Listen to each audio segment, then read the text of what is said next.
controlled but frantic morning activity. Margaret, obviously in charge, has a measured, precise but frenetic rhythm, putting down plates, filling water glasses, cutting bread, moving between table, sink, and stove. Benny, young and flighty, doesn't appear to be concerned about anything, but things somehow happen to find their right places. Lost all my money, ain't got a dime. Giving up this whole world, leaving it behind. But after all my hard traveling, things about to come my way. Bread. In the bread box. Butter. In the butter dish, where you think the butter be, but in the butter dish. And is the butter dish on the table? And if I walk the butter dish over to the table, who gonna keep these eggs from burning? The back door opens. Piero comes in from the porch, dressed in jeans and a denim shirt. He carries a broom, not making eye contact with the women. He turns to reveal large white letters stenciled on the back of his shirt and one on each sleeve. P.W. Don't look now, but here's that man again. Give me the sugar. Please. Couldn't get no sugar this week, Miss Margaret. We rationed out. They'll have to do with honey then. What man? That Italian man from over there at the power camp. Don't look. I need that big pot over there by the sink. Something wrong with your arm this morning?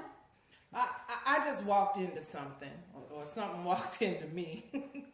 Daddy say I'm clumsy as a day-old cow sometimes. I put a piece of onion on it. It should be fine. You just watch how you go. Too many things walking into you these days. You hear me? And it's P.O.W., prisoner of war. He's been here every day for almost a month, and every day you say, here's that man again, like it's a surprise. Well, just quit talking about him.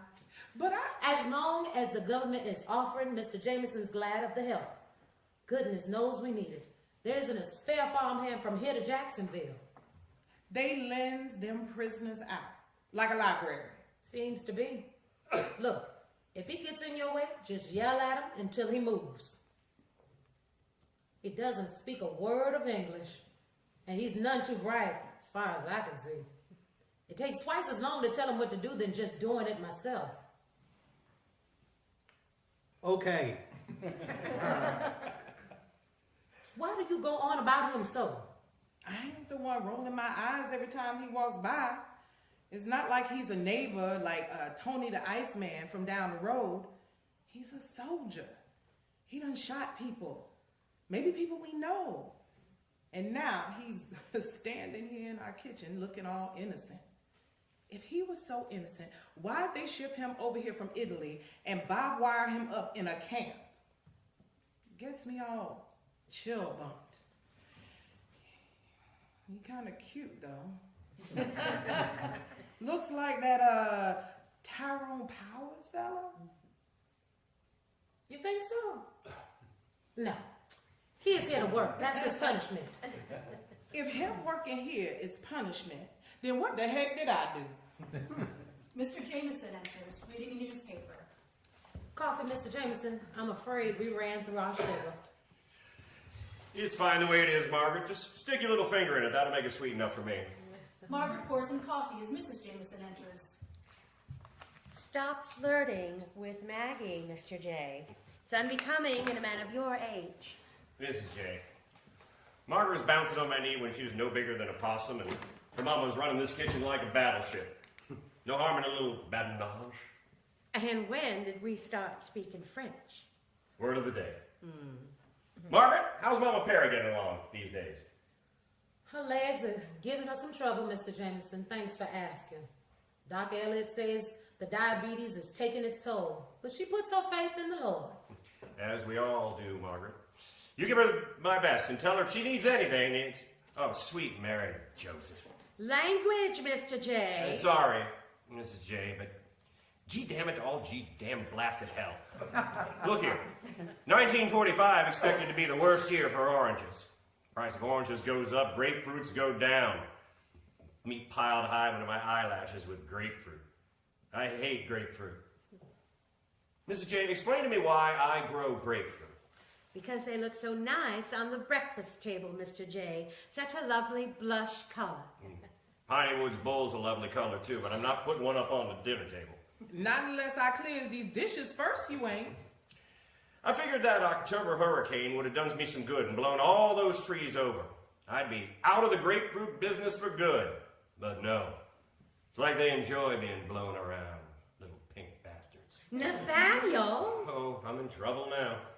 I ain't heard her call you by your Christian name since that time she caught Mr. Ty shooting a rifle out the sleeping porch window. New gun, sullen teenager, what can I say? Grapefruit. It is the responsibility of this government of the United States in time of war to get rid of my damn grapefruit. I don't care if the price is up, down, or sideways. I think the president might have a few other things to worry about. Hedda Hopper said in the St. Cloud News this morning that if poor Mr. Roosevelt had pushed through to Berlin, this war could have been over by 4th of July, and that's none too soon for me. Now, hush, Mrs. J. You don't know anything about how to win this war. And what makes you assume that, Mr. J? Because I don't know anything about how to win this war. And if you knew something I didn't know, surely you would have told me about it by now. I have no idea what you're talking about. No coffee for me today, Bernice. I cannot drink coffee without my sugar, even with Maggie's little finger fully submersed in it. That reminds me. Maggie? Oh, there you are, Maggie. You're such a quiet little thing. Thank you, ma'am. Mr. and Mrs. Hanson, him with that celery farm over by St. Cloud, they'll be here tonight for supper. I want to show Evelyn a good time. She does suffer so, bless her heart. That husband of hers thinks he can spend all of his time writing Maxwell House coffee slogans instead of paying attention to her. And you didn't hear that from me. I did not, ma'am. And whenever you see him, he's walking around with a stalk of celery in his mouth like some kind of leafy cigar. How can anyone live like that? He does have some prize-winning celery. But does he need to talk about it so? I swear, we have already said the word celery 3 times. 4 times. And that's enough to suit me for the rest of the year. Oh, let's make sure there's a prime rib trussed and ready. I'm sure they are sick to death of meatless Tuesdays and would welcome a nice big piece of our beef. Just picture that. I'm picturing it now, ma'am. Benny, get a roast out of the big Frigidaire so it can go in the oven this afternoon. All right. But Miss Evelyn can't eat no beef on account she's got the bladder gravel. Don't know why she just don't take some watermelon seed tea. Fix it right up. I'll tell Nadine to go ask her daddy to get Wilbur Sims to send that boy to pull some shoat from the hog harvest. Make some of them little chops. Nice in the pan for her. Broccoli would be lovely too, don't you think? Maggie, if you will make that cheese sauce Mr. J likes so much, he will just love you to pieces. What's this I'm doing now? Just telling Maggie how many pieces to which you will love her, Mr. J. Too many to count, Margaret. Like stars in the sky. I'm thrilled to know I will be in so many pieces, ma'am. Yeah, you look thrilled. I think we're out of cheddar. Take the ration book down to Mr. Taggart's before noon and see if he still has some. All right. But Mr. Jameson, instead of saying he hates that cheese sauce, he'll just feed that cheese to old Buster again and bung that dog up for a week. I know I can count on you. Anyways. And let's use the good silver. Anyways. Maggie, I don't know what I'd do without you. There ain't no broccoli. Thank you, ma'am. Or good silver. I am off to... Oh, hello, young man. Mr. J, do I know this young man? The fellow from the camp, Mrs. J, has been here for weeks. Now, I surely would remember someone who'd been here for weeks. You are making me appear scatterbrained, Mr. J. Hello. I don't believe we've met. I am Alicia Jameson, the lady of the house. Where are you camping? Ocala Forest? Boy Scouts? POW. At the Army Air Base, the work program. The government gave it to us. Okay. Really? When did they put a prisoner of war camp at the air base? Going on a year now. Nothing new. The mayor trucked Germans all the way in from Georgia during the First War. Built a highway. Pretty clean job, too. Don't tell me they closed the swimming pool. There's a swimming pool? Not as far as we're concerned. Pool's still there at Gilbert Park, and the camp is next to it. Oh, I don't think I like that idea at all. Prisoners? Near the pool? Of war? Where they can see us in our bathing suits? Oh. Okay. You've never been in the pool. What difference does it make? It's the idea of the thing. I can't even change clothes when Buster is in the room. Why is he looking at me like that? He doesn't speak English. I think he's a bit slow. Slow or fast? He's giving me the shudders. See? His eyes follow you like he understands everything you say. Mr. J, don't you have work to do? That's me told. I'm off to the races, Margaret. When Bo comes in, will you ask him to meet me out of the barn? We had 2 births last night, and I need to check on those beautiful little calves. I'll do that. What? What? What did you say? Nothing. I'm just standing here. No, before. Oh, there ain't no broccoli. After the silver. What's the problem with the silver? Oh, there ain't no problem with the silver. There ain't no silver. No good silver, anyways. I can scrub some salt on the regular spoons. They'll be fine. There's no silver. Heck no. Mr. Ty been stealing that for months. Fork here, knife there. I think there might be one of them jagged grapefruit spoons left. Let me see. Nope. Gone too. Unbelievable. One day they're going to come home and their darling son Ty will have pawned off the entire house. They ain't stupid. Those two, I bet my checkety apron, Mr. J knows that boy ain't right. Stealing silver, just the easy thing to spot. That boy ain't just crippled on the outside.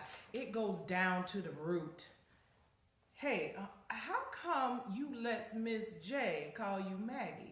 You ain't never let me call you Maggie. I don't like people calling me Maggie. Well, that's what I'm saying. You and me best friends after all. Bo comes in through the back door, Ty Jameson from the side. Ty favors one leg heavily, leaning on furniture when nearby. They both grab for toast. There is a moment of silent confrontation. Bo gives up. Ty smiles maliciously, takes one bite, and throws it back on the table. Now, gentlemen, plenty toast on the way. My daddy say bread and butter just wasted on girl folks. But that looks so nice. I just might sneak me some. You think I can get some of that grapefruit marmalade, Sheriff? You keep speaking that New Orleans talk, and who knows what you might get. New Orleans talk just makes him sound 5 kinds of stupid, you ask me. Hey, what's going on with them bugs, Foreman? I walked through the groves yesterday and near got eaten alive. I pay some cash money to see that. You go back to cooking. This ain't no discussion for women. Bad enough I gotta talk to the likes of him. Why my daddy put your kind in charge of this ranch, I will never know. No, I don't expect you will. What the hell's that supposed to mean? It means I'm in charge and you ain't. If you got some ideas about taking care of those bugs, I should be glad to hear it. Otherwise, stay out of the groves when you ain't got nothing to do with them. You won't get bit. You better watch your mouth, Foreman, before somebody watches it for you. Keep your damn toast. I can't stand around here all day. Yeah, I bet there's lots of other places begging for you to come stand around at. Ty Benny. storms out. Benny, we have to get back to work. Unlike some folks, if you move any slower, I'm gonna have to take the feather duster to you. Can you oh, for God's sake. Betty hands a plate of toast to Bo. Don't start the day taking the Lord's name in vain, Miss Margaret. It'll only make the day worse. How could it be worse? Look at him. He's like a stunned cow. Potato. Like this. Get me potatoes. I have 5 hours to make magic out of sticks and mud. Go. Mr. Boudreaux, with all this yelling and fussing going on, I near forgot. Beef's on tonight, and a little birdie told me there might be a piece left over. If maybe you'd be wanting some? And maybe if he wasn't hanging around in this kitchen every time I turned, I might get something done. Mr. Jameson wants you in the birthing shed, something about new calves. I'm going, Margaret. Miss Margaret. Some of the boys are talking about taking in a movie show tomorrow night. I thought maybe if you two, Benny, if y'all might want to come along. You better be careful, Mr. Boudreaux. You just might sweep a girl off her feet. What's playing? Something called National Velvet. I heard tell us about horses. I like horses. Somebody's been playing with you. That's a movie for little girls. Oh, I see. All of a sudden, this breakfast ain't sitting right. I'll grab something later. See y'all, Benny, Miss Margaret. Piero holds the door for Bo. Okay. You one funny, I tell you. Piero nods. They both leave. Margaret turns to preparation while Benny cleans up from breakfast. Piero drags a sack of potatoes through the door. Benny holds it open and he smiles at her. Now that wasn't nice. I want to see that movie. Here, shame to have to throw this away. Okay. Will you shut up? Okay. Don't give him anything. He's here serving time. Last thing he needs is my toast. Bag. Corner. You might keep gunny sacks in the middle of the room back in Italy, but here we put things where they go, and that goes there. Go. And why would we want to watch a movie with some cow hunters? Ty slips back in. Well, the movie ain't the point now, is it? You keep acting like that, and Bo is gonna think you don't like him, when we all know that ain't true. Heck, it's not. Last thing I need right now is any more attention from the likes of him. Just stand over there, Lord Almighty. What's he done now? He's breathing. Well, don't be yelling at him. That's all I'm saying. He might look all sheep-eyed and foreign, but dangerous. I hear he killed a man at camp. And if I want to give a killer man something so he don't want to murder me in my sleep, then so be it. I'm looking out for me. Italians, you can't trust them, what I hear. Italian, Eskimo. He's here to work, not stand around with a broom holding him up. Don't know what's getting you all riled up about them Italians. Seems like good white boys to me. That's a mite dusty around the edges, this one. But if they're on the side of that Hitler fella, keep them commies from flying over our heads, can't be all that bad, you ask me. Nobody asked you. And don't you say that name in my kitchen. That fella you like so much is killing people, including our boys. I can't even think about the horrible things they say he's doing. Taking people from their homes and putting them in detention sites and worse. It's your kitchen now. I don't care who you used to be, Maggie Perry. You want to not forget who you're talking to now. I know exactly who I'm talking to. Tyler, Rob, Roy, Jameson. We both grew up in this kitchen. And I still know all your nasty little secrets, including where you tried to put your pecker when you were 9. Woo! You shut your mouth. Don't matter what we did when we was kids. That old man ain't gonna live forever. And when he's gone, I get to kick your asses out on the street. Both y'all. Ty exits. We ain't got no streets. They's dirt. Maggie, you done fixed his wagon. Who he think he is? Some kind of Boris Karloff trying to scare us. What? That was a stupid thing to do. If the Jamesons get mad at me, how am I going to take care of Mama? This isn't New York. I can't swan into the hardware store and get a job, not with my complexion. But there's no shortage of folks who could walk right into this kitchen if I was gone. And don't call me Maggie. They ain't gonna get mad at you. You part of the family. Yeah, the dark, kitchen scrubbing, yes ma'am, part of the family. Sides, this place will fall into a sinkhole if it wasn't for what you doing for them. Maybe so, but I can't take that chance. Must have been hard, having to come back here when Mama Perry got the sugar. If I could steal away from my daddy and I was living up in New York City, nothing would get me back here, even if my whole family was swallowed up by a gator. Oh, Ms. Maggie, it'll get better. Your mama is strong. She's a strong old thing. Lord, love her. And it sure was fun seeing that Ty's face go all red. We're not here for fun. We're here to take care of this god-awful kitchen. You seen the kitchen my daddy makes me cook in? You wouldn't be so quick to talk about this one. Gonna need more milk for the afternoon, would you? Be back directly then. Gotta go see what the heck is gonna serve Miss Evelyn instead of broccoli. After all that celery, she hates anything green. Margaret puts the dishes in the sink. Leaning heavily against the counter, she holds her head in her hands. She slowly realizes Piero is standing in the corner, eating toast, watching her and smiling. You want some butter with that? Jam? Caviar with a silver spoon. How about a cozy chair? We don't want you to wear yourself out. Okay? You make this bread?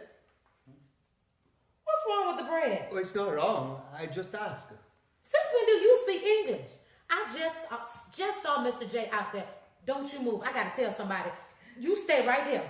Mr. Jameson, don't you move now. I know how to use this. It's okay. Look at my paper. See here? See? English. I speak English. Everybody know the army, Dr. Jameson is good. He knows. Certo. He say, don't tell nobody. The men outside, they don't like if I can see what they are saying. In my mama's hotel in Roma, we get many people from Inglaterra, England. I learned from them. And the cowboy movie picture. Hey, we gotta get him, varmint. I love the cowboy. What is varmint? You is varmint. Never occurred to you to tell me? Stand around here like a fool in my kitchen? Figures. The government gives you to us, and all the while you're spying. And if the bread's so horrible, don't eat it, spy. Miss Scusi, I don't say horrible. I ask if you make the bread. It's good toast. How you say buono?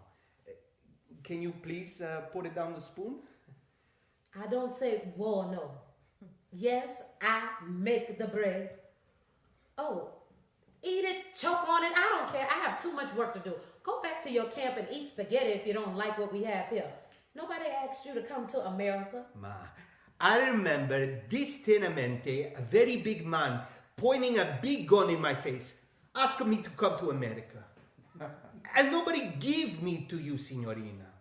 Dottore Jameson does not own me, signorina. American Army does not own me, signorina. I give it myself. They say you need Piero in this kitchen.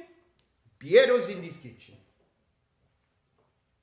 I heard Mr. Jameson say, I'm sorry, but you are still a prisoner. See, they put me in prison, but I am not a criminale.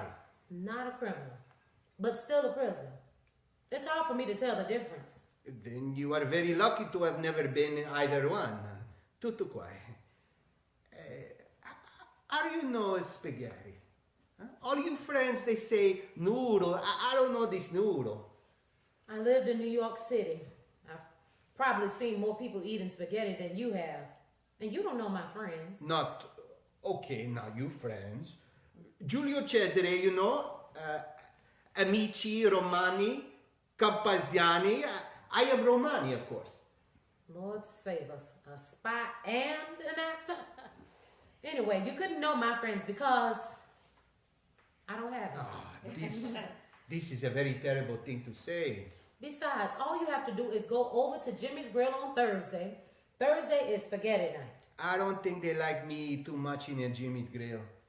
But one day, when the war is over, maybe we go there together, no? No. No. Besides, I don't think this war is ever going to be over. Oh, Dio, lock your mouth. Don't say this even as a joke. God will hear you. Why do you laugh? Shut your mouth. And you, with me, in Jimmy's, I don't think so. Huh? You are right. I will ask somebody else. Oh, buongiorno, signorina Luna. Hey, you and me, we go to Jimmy's Grill for spaghetti, huh?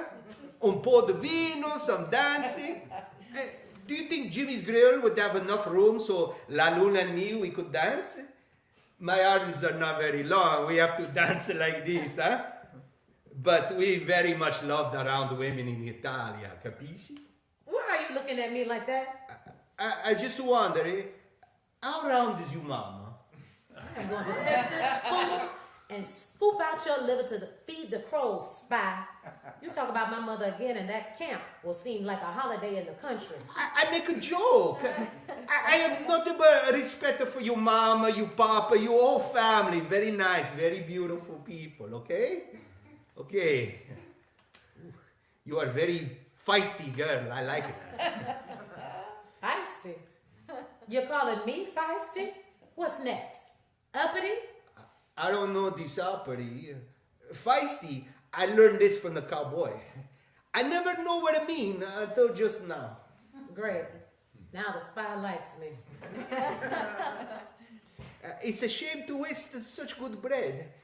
Bread is like a glorious sunset. I am what you say, satisfied. I'm glad someone is. Now that we're speaking the same language, I expect to see some work, or things are going to get very unpleasant around here. Understand? Si, capisco. I do not wish things to be unpleasant here too. I bet you probably had a pretty good life back there in Italy. In my country. I don't like you lurking around corners and staring at people, listening in on their conversations. Lord knows what you've heard already. That's probably why they locked you up. These were they put on my paper. Look. Unwilling combatant. See? El Duce, he tell me, it is you gone. You go to Africa. So, I go to Africa. Put up your hands. See, G.I. Joe, I put up my hands. Now I am, like you say, they say get on the boat, but put on these clothes. You know, I am Pivio Podo W.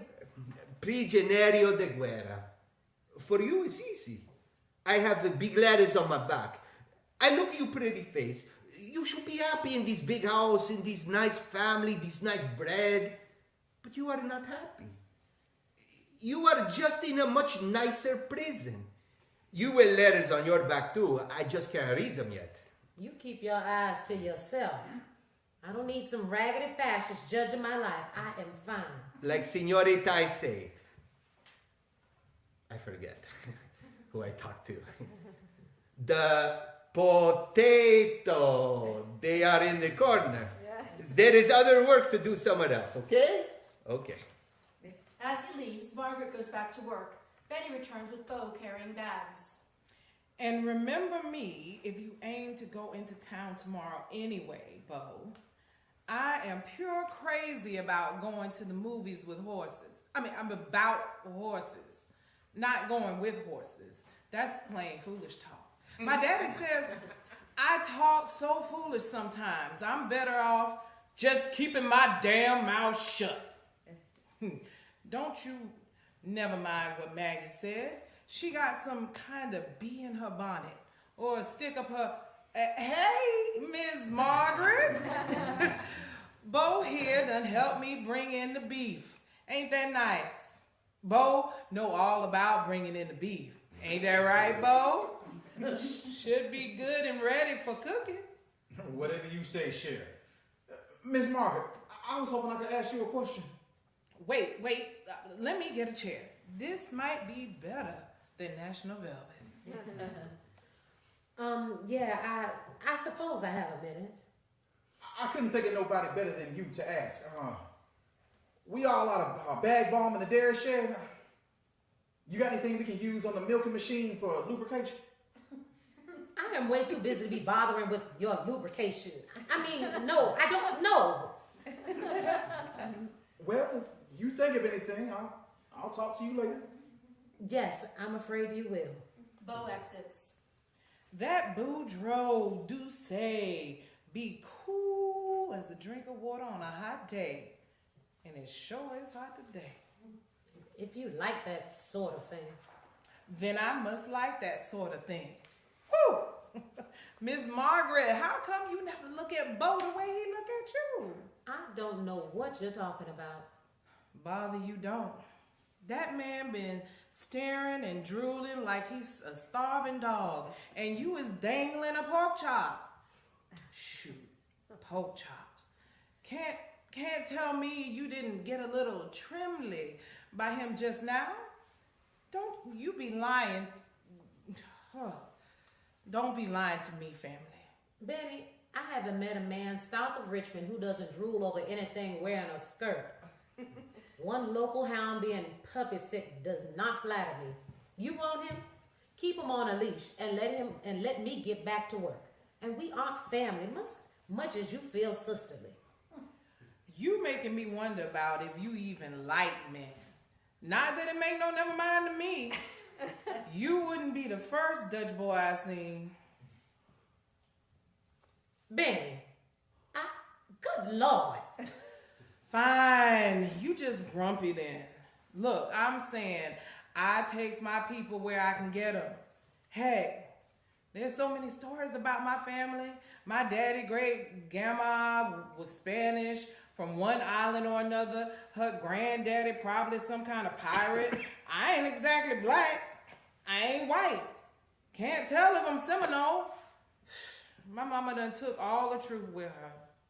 So even if my daddy can't figure out who's what or what's who, not that I care, unless his supper ain't on time. So my people, just as much as anybody, maybe more. You, my people. Mama was talking about you yesterday. How kind you've been since she got sick.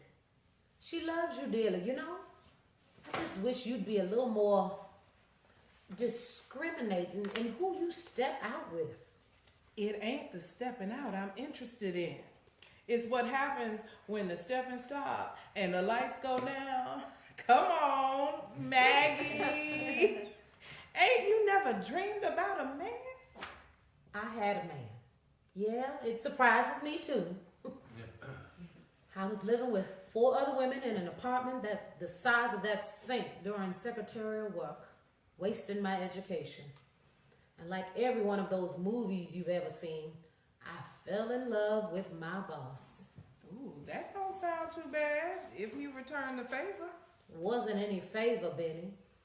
I was trying so hard to be his sophisticated city lady, and all he saw was a farm girl who could play with for a while. And he was dead right. When I told him I needed to come back here to see my mama, he gave my job to someone else right in front of me. Some dolly, I'm sure, replaced me in all my positions. Oh, he was a real gentleman. Offered me bus fare and everything. Did you take it? No. Too bad. I was going to borrow it for the movies. Don't you trouble yourself about who does for me and how. I can take care of myself. If there's one thing my daddy has taught me, it's the hurting that comes from the balled up fist. And I learn that lesson every day. Mostly them boys is kind enough, and I like the attention and all. Makes me feel like I got something worth offering. Maybe you ain't seen it much, but there ain't nothing quite as pretty as a man when he is rampant. This conversation is going places I'd rather not visit with you, child. Did you get that cheese? Got the last block. It's out in the cold room. Don't all them cows make enough? You know everything's on a quota these days. We're lucky enough to have cattle, but those cows don't make cheese by themselves, girl. We gotta do some work, don't you think? Margaret leaves. Shoot, a cow make milk, a bee make honey. Should be enough work for anybody, you ask me. Old Samson killed the lion till the lion was dead, and the bees made honey in the lion's head.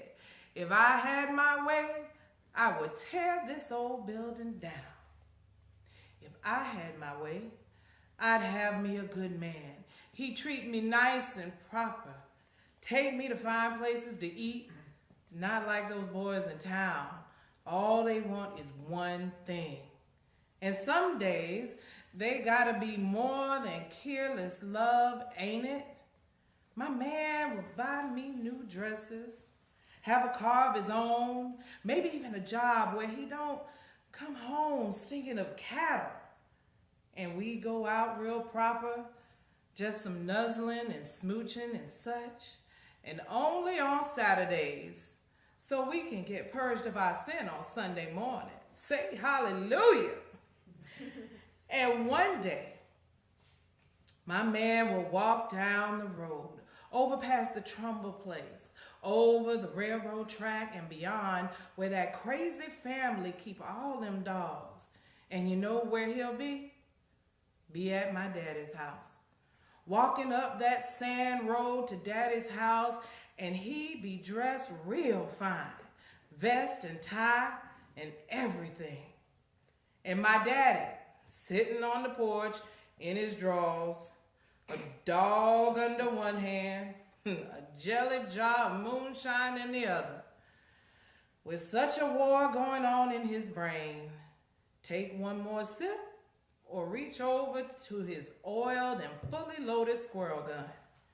That by the time he makes up his mind, my fine man is standing with the toes of his dusty but expensive leather boots knocked right up against that bottom step. Who are you? You best have a better answer than that phony smile on your face. You'll be picking 22 gauge rifle slugs out of them pearly white teeth, my daddy would say. Lord love him. My man will look at him and say, "Sir, I'm in love with your sweet daughter's life. And I am here humbly and cordially to ask your blessing for your daughter's hand and matrimonial marriage." my daddy will take a long, slow tug of his jelly jar and even a longer stare at this stranger on his doorstep. The air as tight as a fiddle string.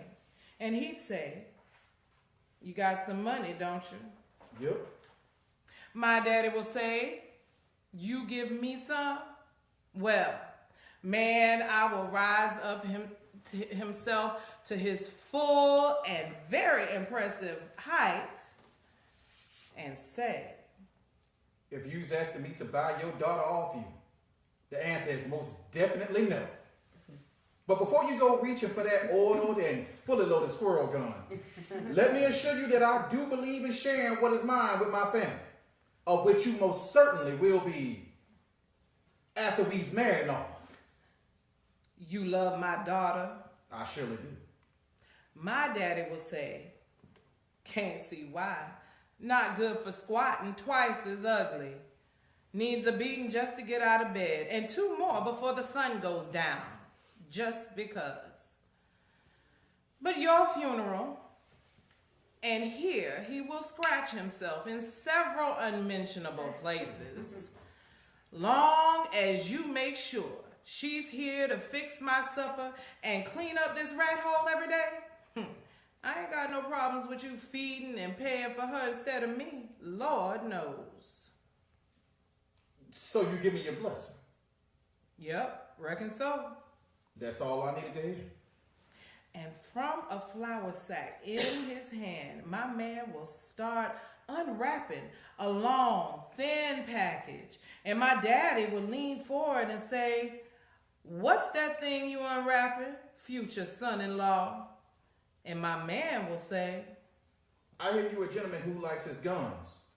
So I thought I'd bring over one of mine for your inspection. "Well, if and I had to choose between a good dog and a gun, I'd have a hard choice. My, says Daddy. That's one mighty fine looking shotgun there." Works real good too. And he will show my daddy the open end of those shiny barrels and blow the bejesus out of him. Real good man. Listen, we have to. Benny, honey, you okay? We have to get the rest of these things and the extra leaf for the table. You want to help me, or stay here and moon around for your boyfriend, Bo? Both. They leave. Ty sticks his head in the door, sees the kitchen empty, comes in. He is rummaging around for more silver to steal when Jameson comes in, followed by Piero. Second breakfast, son? Oh, hey, Dad. Didn't have no first breakfast, then yapping women were too busy making eyes at your foreman to pay attention to me. Hey, I got news for you, Daddy. Your pet prisoner over here knows English as good as me. Ty, do you think I'd let somebody in the house who couldn't understand what people were saying? Of course he speaks English, and what I see is sight better than both of us. So you knew he was listening in on everything I've been saying? I sweep the floor, carry the bag. I don't listen nothing. If I want to hear from a damn prisoner, I will get me a gun and listen to you beg me not to shoot you. I've been thinking good things about you and your kind, but my mind isn't set. Could be changing. What do you want? Looking at me like you're better than me. You ain't nothing better than me. Ty, there's no call for that. Look at him. Giving me the googly eye. Damn jailbird can't even keep himself from being caught. What kind of soldier is that? Should have killed yourself instead.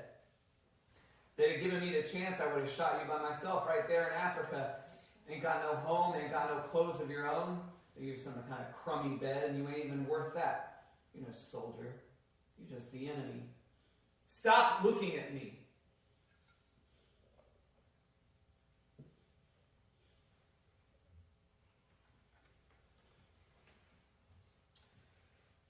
Where'd you get those cigarettes? There's a damn ration on them. I ain't had a smoke in 3 weeks. He gets script for working here. It's their pay. He gets that from you? For sweeping the damn floors? Give me that. A tussle as Ty grabs for the cigarettes. Piero sidesteps, and Ty stumbles against the wall. Mr. J moves to help his son, but Ty brushes him off, brandishing the pack. Ain't nothing you got I can't snatch away, 'cause you ain't got nothing. Ty limps out angrily. Piero brushes himself off, straightens his hair, and takes another pack from his pocket. He offers one to Jameson. Thank you, no. Are you all right? See, is he all right? Ty is Ty. He's as fine as he's ever going to be. He needs his little victories. You're sort of used to him flying off the handle like that. Anyway, I go back to work. Promesso, I ask you, very big noise outside before the light? yeah, I heard they're testing some kind of new airplane on the base. Or it could have been the bombing range north of Lake Tohopekalaga.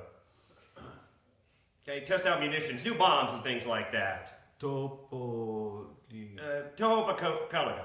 It's an old Seminole word. We'll just call it Toho, Lake Toho. Good fishing.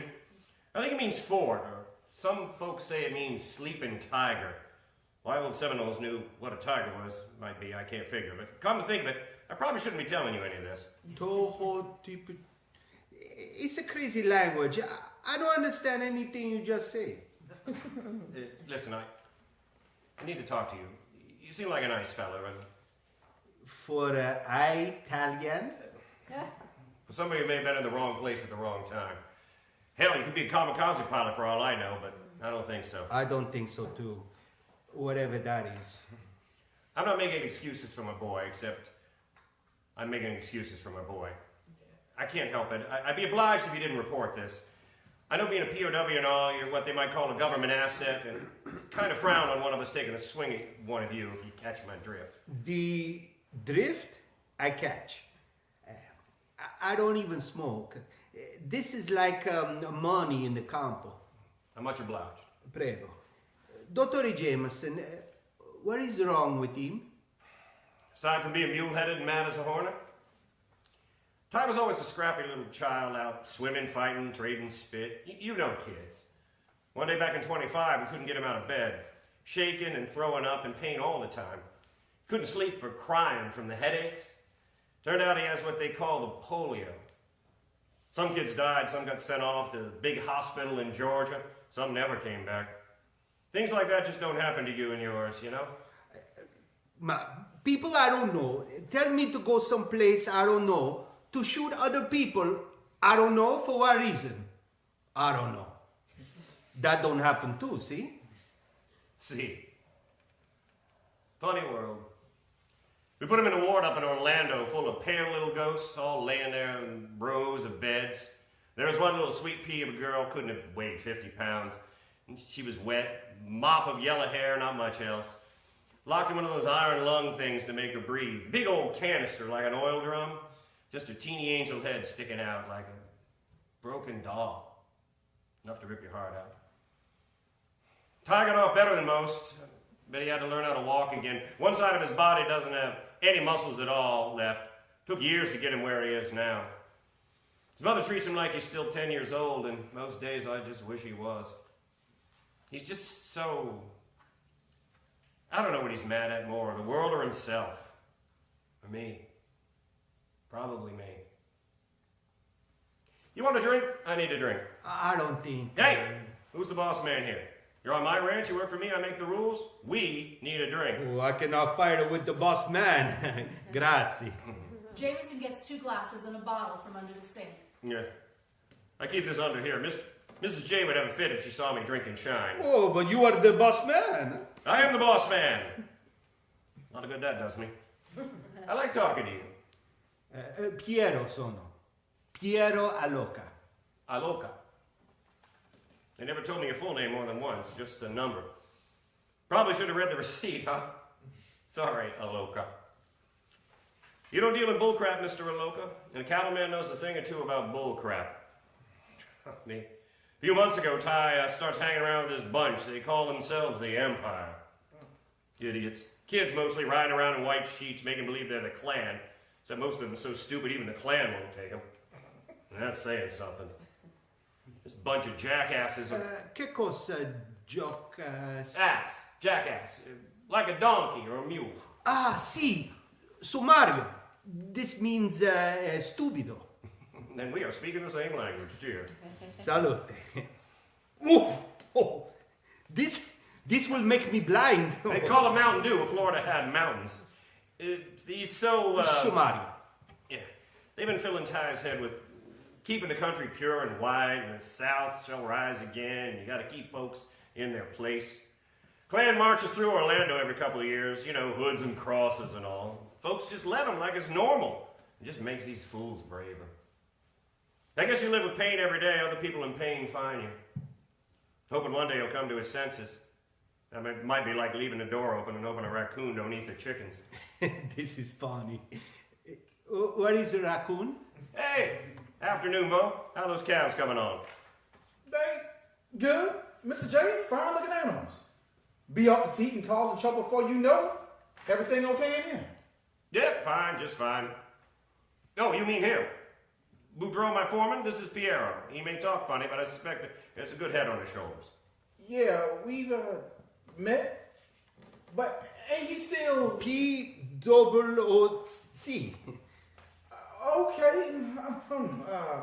Beau Doucette. Piacere. Piero Aloca. P-L-O. Okay. It is a powerful strange talking to one of you fellas like we ain't never had no problems, especially with that drink in your hand. Ma I got no problem with nobody, signore. Everybody good. Salute. I know a bunch of Italian folk in New Orleans when I was working on the docks. But I ain't been over my mama's in a mighty long time. Don't know that they had staying on all this war business. If Mr. Jameson here say you good, then I suppose you might be good with me too. We'll just have to wait and see. Baudreau, this mean farmer. You are a farmer. This is nice. You speak French, too? We have schools in Italia, dottore.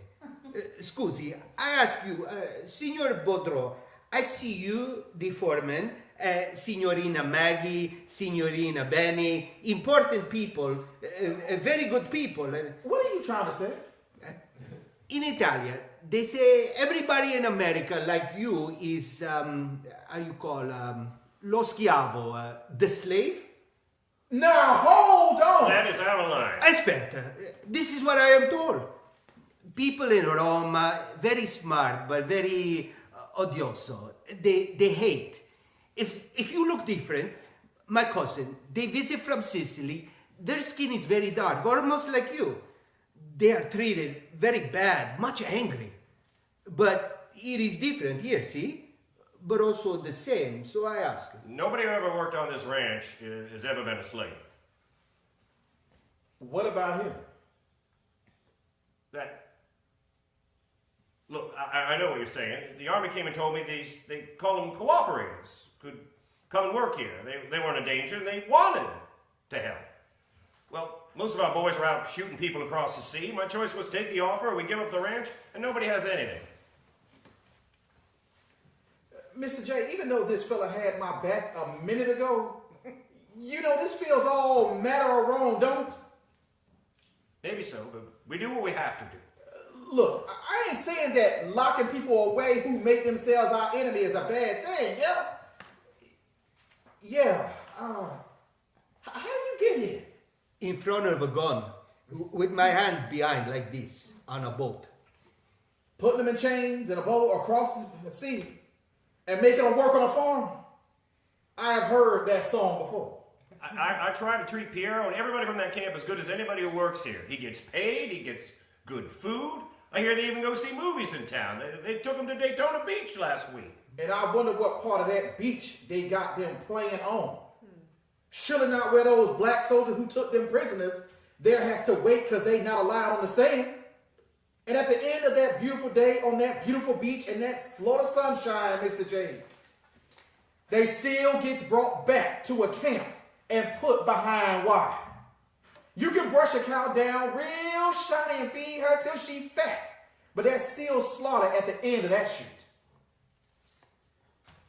Bo, we do what we have to. Yes, I heard.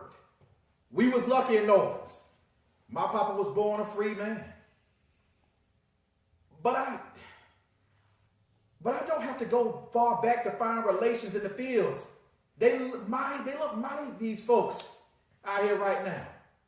And being a foreigner don't mean that nobody anywhere in the South would take one look at me and treat me no better. And that ain't no good. And they not gonna treat you much different, Mr. Aloka. Signore Bo, I am the one behind the wire. Well, then you better understand what you can and can't get away with. That's you's a white man playing on the beach until you open your mouth. Also the same. That's life. This life. My life. I don't know what wrong turn brought you here, but I want to try to go back when he said you was okay, fella. Just don't be saying nothing like what you said before him. I can see we maybe got something in common. Don't mean I gotta like it. And you don't either. Mi dispiace. I have a stupido mouth. We all have a stupid mouth sometimes. It's what we say after that counts. You know, if you have a problem, you can come talk to me. If there's something that's a problem, Mr. J, you'll know about it. You done me some kindness in my life, and I appreciate that. I'm trusting it ain't only something you think you have to do. Maybe we ought to get back to business and save this conversation for just you and me when there ain't no liquor involved. You might be right, Bo. Bo, about that business, I don't know where these bugs keep coming from, but they're fixing to eat every blossom we got in the damn citrus trees, just when they're about to bloom. I've been thinking about that, Mr. J. This time of year, there ain't no danger of getting cold. But we still got all them smudge pots from the winter undone. Maybe we put them out. The smoke chased them bugs long enough for the blossom to sit. Sounds like it might work, Bo. And if it does, the other grove owners ought to do likewise. I'll be sure to tell them it was your idea. I'm just a ranch hand, Mr. J. You the boss? No point giving me no credit. Signore Beltrán, we say in Italia, once the game is over, the king and the pawn go back to the same box. Well, I gotta think on that one. They sure do say a lot of things in Italy. I see the kitchen is in no danger of being invaded now that you three are standing guard. Maggie, our foreman here just had a brilliant answer to our bug problem. I'm going to dig out those smudge pots. Piero, you mind coming to help me now? See, I want to see the bugs that ate Signore Tai. I didn't mean it to have a word, Margaret. If you ain't too busy. Depends on what you mean by too busy. 14 hours a day, cooking meals for people who never eat all at the same time, cleaning, washing, picking up, telling that fool girl what to do and then doing it myself, then doing it all over again at home because my mother can hardly move anymore. You think that's too busy? I'm just wanting to talk shit. Don't share me. Benny, you can share all you want. Her bloomers are loose enough that even you can talk your way into them. But I don't have time for it. No need, no time, no how. So save it. Am I wearing some kind of kick me sign today? There's no cause for you to get all sharp and angry on me. Isn't there? Why the hell not? What have you done for me except be all big and rugged and Cajun, walking through my kitchen smelling like rotten fruit and cow shit? That cow shit keep this roof over your head. Smells a lot like money to me. I know you having a bad time now. Everybody say you give up a lot of time, give up a lot to come back here.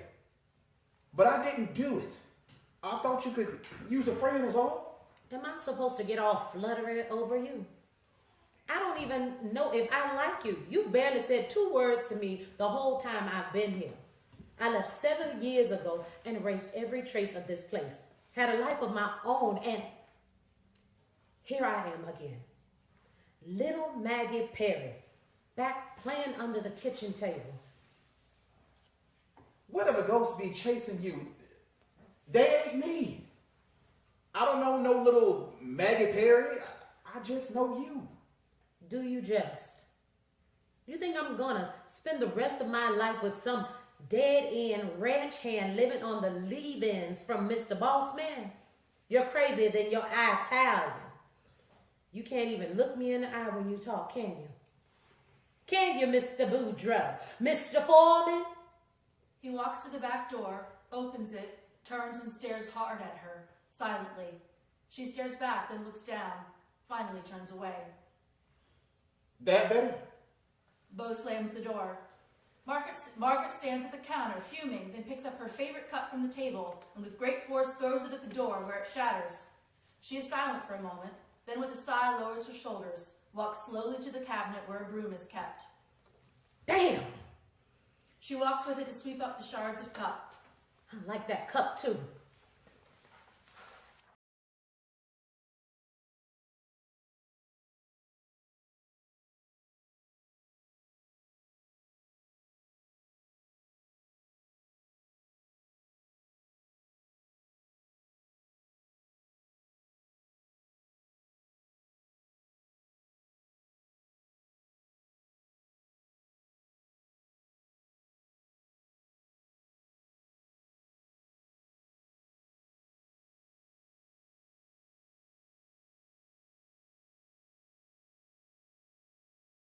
Afternoon. Jameson is sitting at the kitchen table reading the newspaper. Benny enters humming, unaware of him. Afternoon, Betty. Oh, Mr. J, I didn't know you was there. Maggie going to check on her mama. Can I get you something? Supper ain't ready for a few hours yet. Bennett, the trees are safe in the meadow and the cows in the corn. There's nothing needs to be doing that the boys can't take care of. Thought I'd sit a spell and catch up on the news. She still hate it when you call her Maggie? Like the days is long, Mr. J. So what's going on out there? Funny old world, Betty. Spitfires over Germany, firebombs in Japan. Not going to be much left when we're done. Joan Crawford won some kind of award. Abbott and Costello making some kind of movie. They don't make me laugh, to tell the truth. Don't really see the point. A fellow named Frank Wright putting up some buildings over in Lakeland. I don't know why that's news. I tell him to come build me a new shed. That would be news. People getting killed by the thousands, and they're still looking for Glenn Miller. Somebody say they bringing back the old rodeo again. That was a hoot last year. I didn't know cowboys could look that fine. You know, that thing people say, this ain't my first rodeo? Well, it was. Good for business, that's for sure. And that new county fair. You seen Ty? I just passed him in the yard. Think I'm gonna drop by Mama Perry's and see how she's feeling. You give her my best, Benny. Ty enters, glowers at Benny. She leaves. How'd you sleep through that blackout last night, son? Didn't. I was out. Air raid wardens don't like it when you're out in the streets after curfew. Who's gonna lock me up? The sheriff? He knows who's what and what's who. Believe me. Besides, I had things to do. Well, I'm not happy about it, anyway. I don't know if you heard from where you were, but our flyboys were making a wonderful racket last night. You remember when we used to go down the base and watch them bring in the new planes? Your mother, being the woman that she is, she wouldn't let me out of bed last night and said she'd bring the wardens down on us if I ventured outside at such an hour. So I just lay there and watched the ceiling. Son, such things I saw. They must have launched a good 15 or 20 P-47s, those lumpy Thunderbolts with a single engine up front. And then right about 10 o'clock, the Douglas P-70 zipped by, like that Nighthawk we saw 2 years ago. The damn thing can get 12,000 feet in 8 minutes. Don't tell your mother I said damn. I believe that was a B-17 gunship. It was a big noise, that rum poking in your head. Guns in there so big when they shoot it almost stops the plane right in midair. And I swear, Ty, I swear I could hear a T-6. We always said one day we're going to fly to California, strap ourselves in a Texan, and fly day and night till we reach the West Coast and call your mama from the Hollywood land sign. I don't even know if that sign's still there anymore. Funny world. Daddy, I need money. We all need money. Doc says the cattle might have another bout of screwworm, and all that's going to do is cost me. So, yeah, we need money. I need money. We'll make it through, don't you worry. I need money now. The boys told me I gotta pay my dues if I want to ride with the Empire. They'll let me in if I have $200. $200 for that crowd. Fat white bastards in sheets getting liquored up and scaring good people. Some two-bit bunch of cowards playing like they're the Klan. That world's dead, son. What kind of a thing is that to want? What the hell you call them Knights of Pythias you spend time with? I seen you with them ceremonies and secret handshakes and what the hell else you do.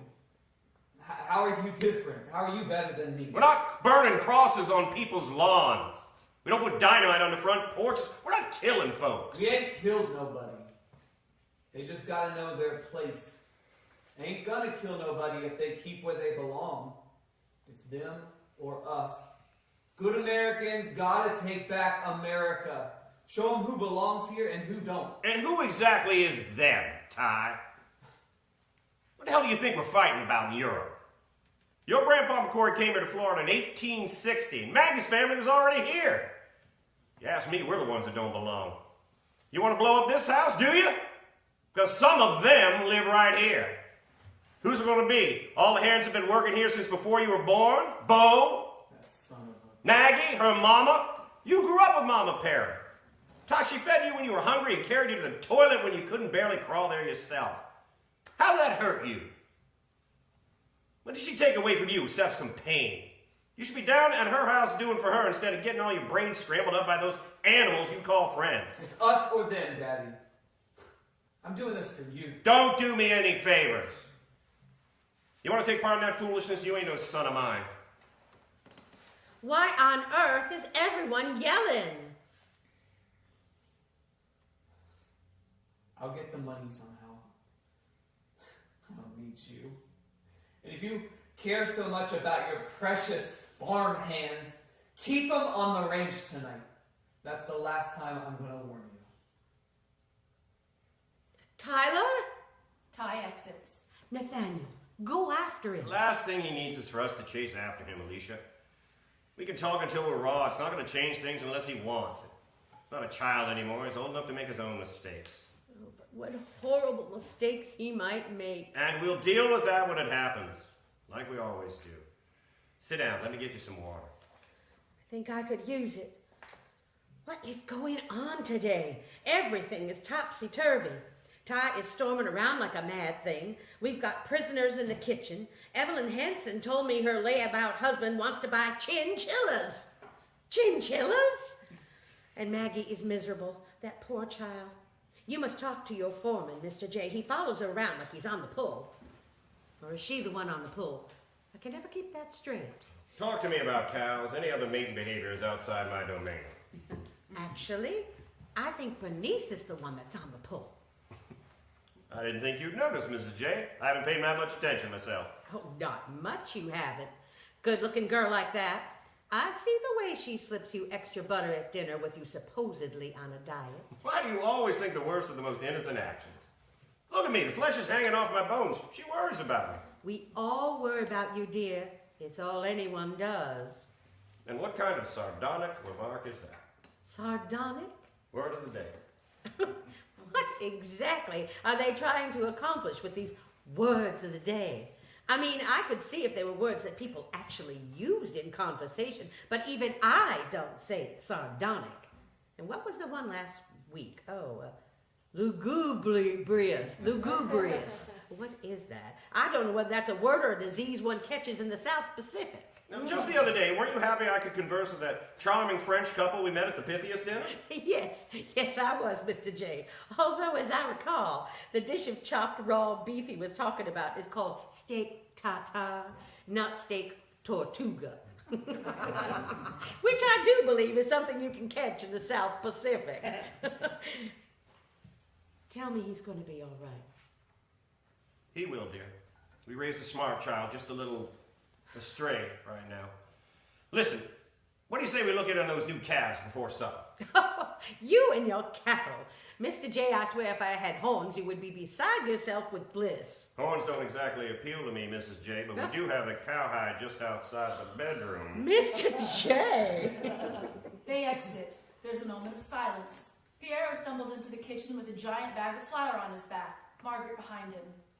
Put it down next to the stove. I have a ludicrous amount of baking to do and not enough time to do it. And I still have to make supper. Benny is nowhere in sight, but that's nothing new. I noticed the dining room chairs are missing. You have anything to do with that? Madonna, this is heavy. What do you make? A pie with the whole cow inside? The chairs? Ah, see. The chairs, some have a loose leg. I take them outside. The glue, very smelly, but they be good for noon tonight. I hadn't noticed that. Thank you. Il lavoro è lavoro. Work is work. If I don't fix the chair here, I sit on a rock at the campo, getting the redneck, watch the Italiani play scopa, cards, or kick the football. I don't think Italiani are very good with the football. What's it like? So there's a round ball, you kick it, and... Oh, you mean the campo? It's okay. It's not home. If they open the door today, I don't know how to get home. You wake up very early. The food is okay, better than army food. They teach you how to read English. Some have musica, instrumenti. Instruments. See, they have a band. Crazy. Some play very good. Some play like a football. Very bad. But it's musica from Italia, so it's okay. We watch the planes fly very fast, very loud. In the war, every time I see the plane, I put on my coat over my head. So it is scary, but better to see them without the coat over my head. And much better than the bullets coming at you. And did bullets come at you? Oh, a lot. Most are coming, not too much going. When the Americans catch us, we had no more bullets. It was easy. We go on this boat to England. I thought it would be very good. I love England people very much. But this boat, some soldiers, they beat us for many days. Then to England, they take us here to Florida, behind the wire. A corner over here is fasciste, very secret all the time. The other corner is anti-fasciste. They want to punch the fasciste in the face all the time. Socialiste in a bunch in the middle like ugly grapes. Two Nazi by the fence with their hate mouths about everything. The soldiers call everybody Nazi, but this is not true. Most are like me, so not so bad. I like it here. Warm, nice, very pretty. Did you shoot people? The Americans. Did you shoot them?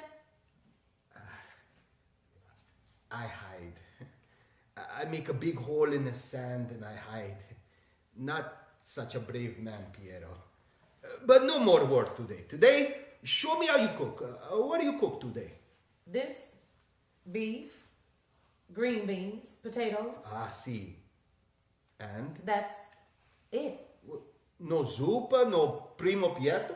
This is a Florida country kitchen during a war.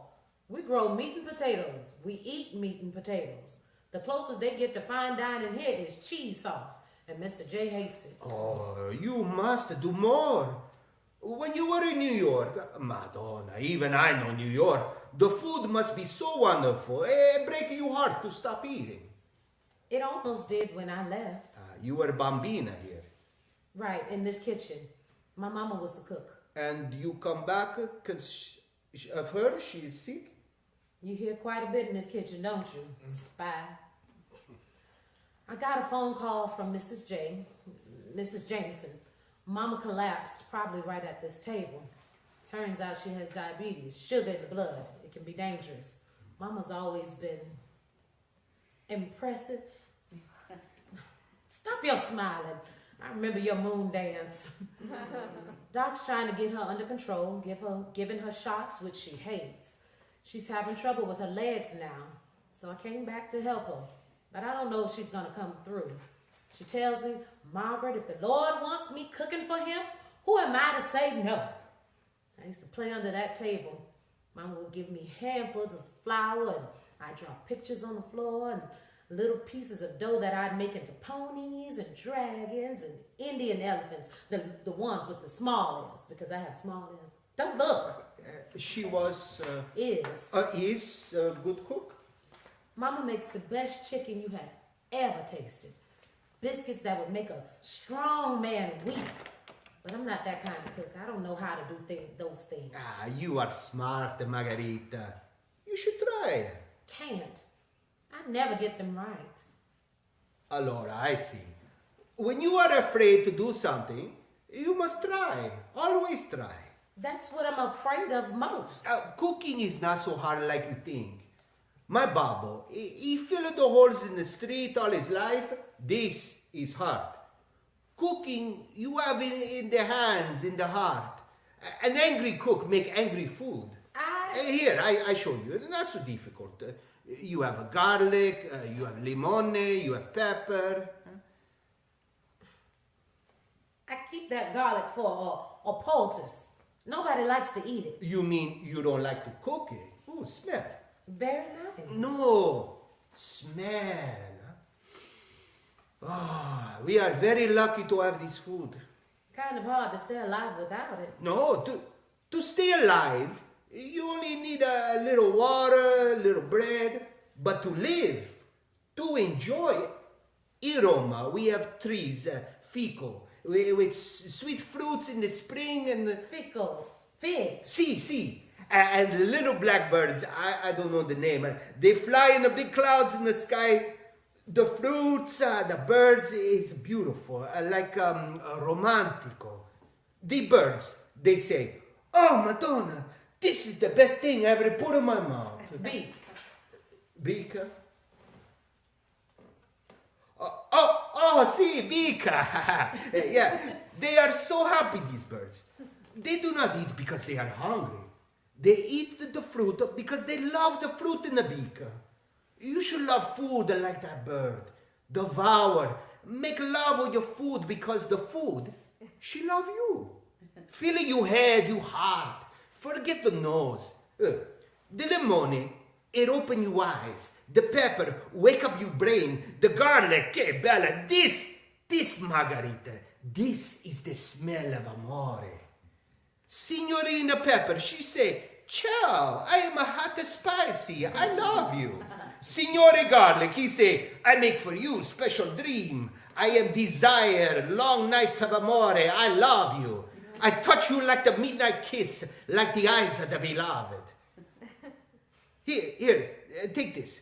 Limone, put in your mouth like this. Oh, the lemon, I love you so much, it make you shiver.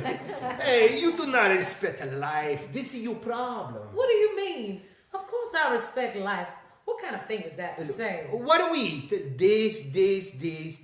This is alive.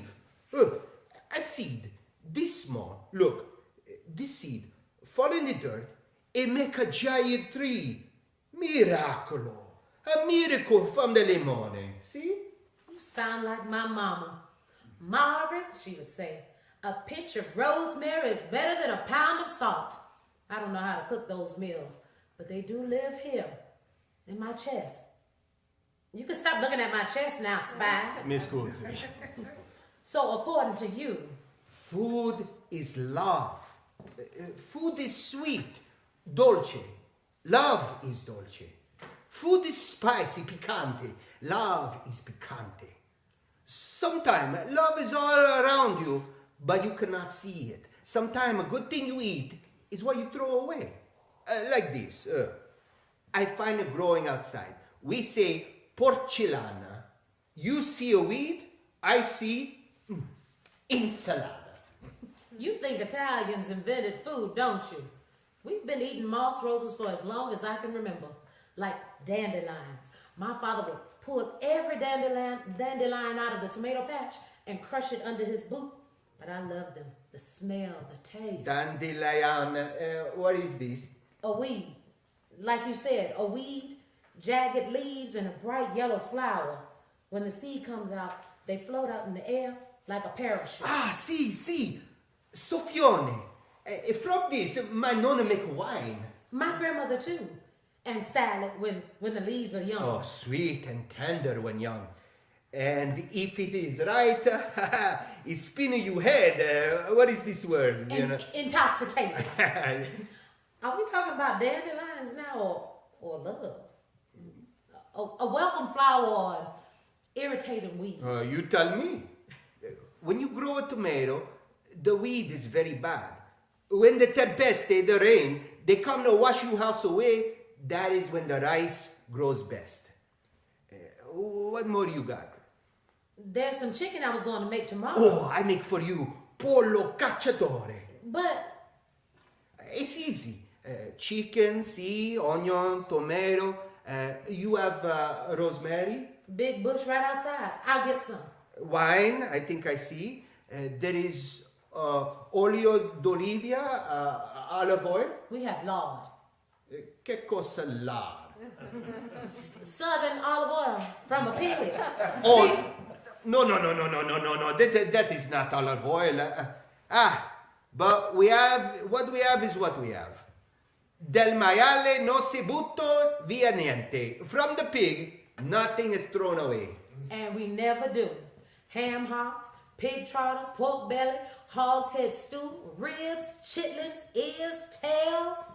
Mama made the best cracklings in the world. Skin fried up and crispy. I need to wipe the drool from my mouth. Oh, my mama, she take the skin, cook it with a tomato for hours. Oh, so good. I am hungry now, and we are already making food. Here, cut up the chicken. How? What do you say, the size of the mouth? Chunks? Chunks. I like this. Chunks. Sale, garlic, celery. Oh, the famous celery. Temo, come dici, thyme and pepper. So much pepper. Too much pepper.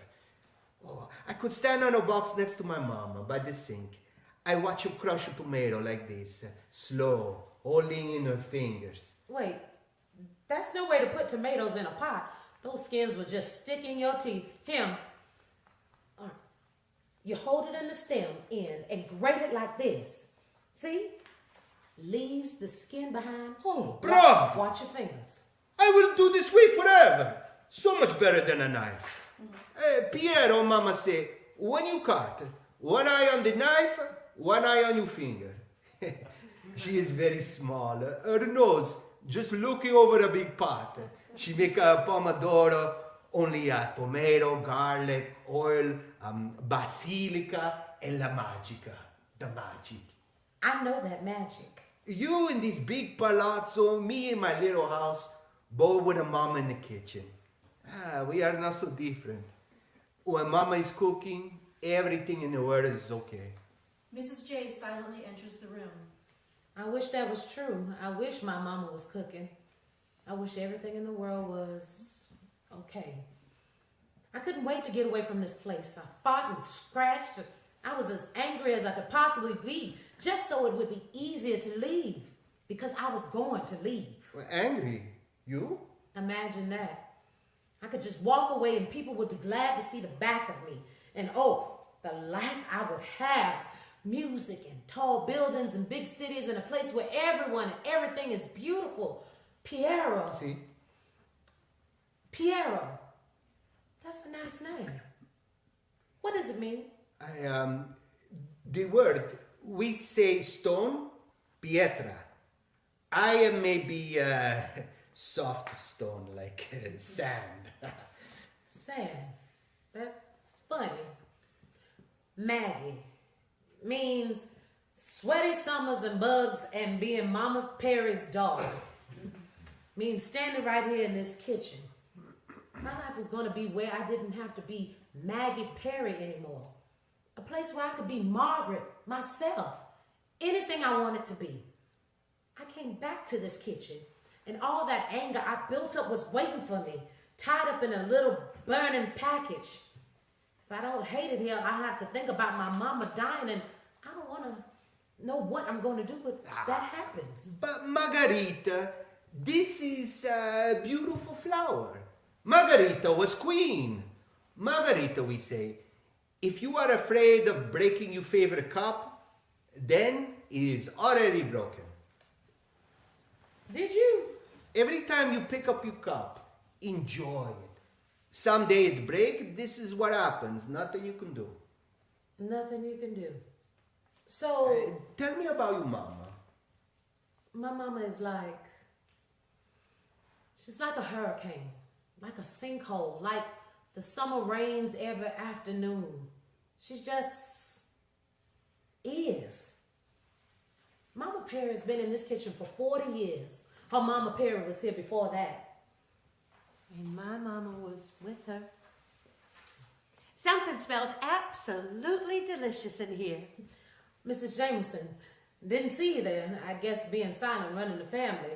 Where he's making Cacciatore, the chicken from the hunter. Mama Perry always talks about my mother. She tell me stories about her funny voice. Oh, it wasn't a voice that was funny, dear. She came here from Scotland with that lovely lilting accent. Many's the time when not a single person in the room could understand a word she said, me included.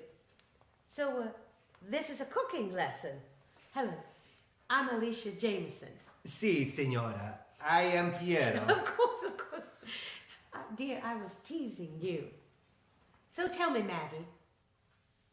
Margaret, is this Piero a good cook? He's a little obsessive, but he knows a lot about food. I guess Italians are like that. Well, that's encouraging. A good cook is usually a good man. Are you a good man, Piero? This is not so easy for me, signora. I am a man. Sometimes good, sometimes not so good. Today, I think it depends on who you ask. I like that answer. Most of the men I know are like that.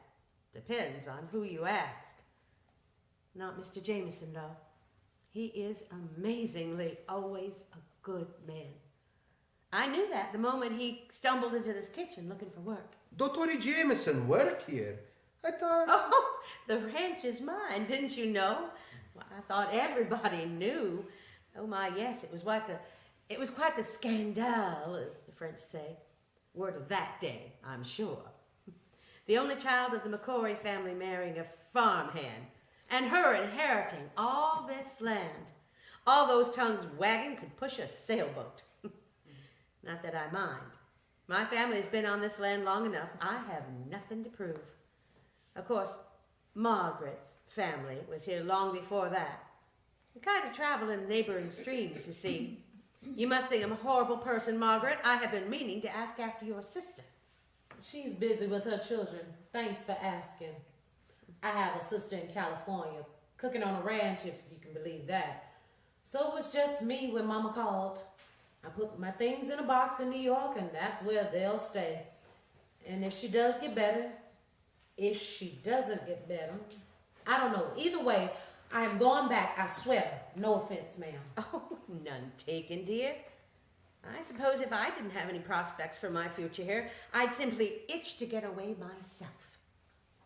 If I hadn't seen the potential in that skinny farm hand, Lord knows where I'd be today. Interesting what turns up right under your nose, isn't it, Piero? In Italia, we say, what is to be, will be. Isn't that curious? We have the same saying.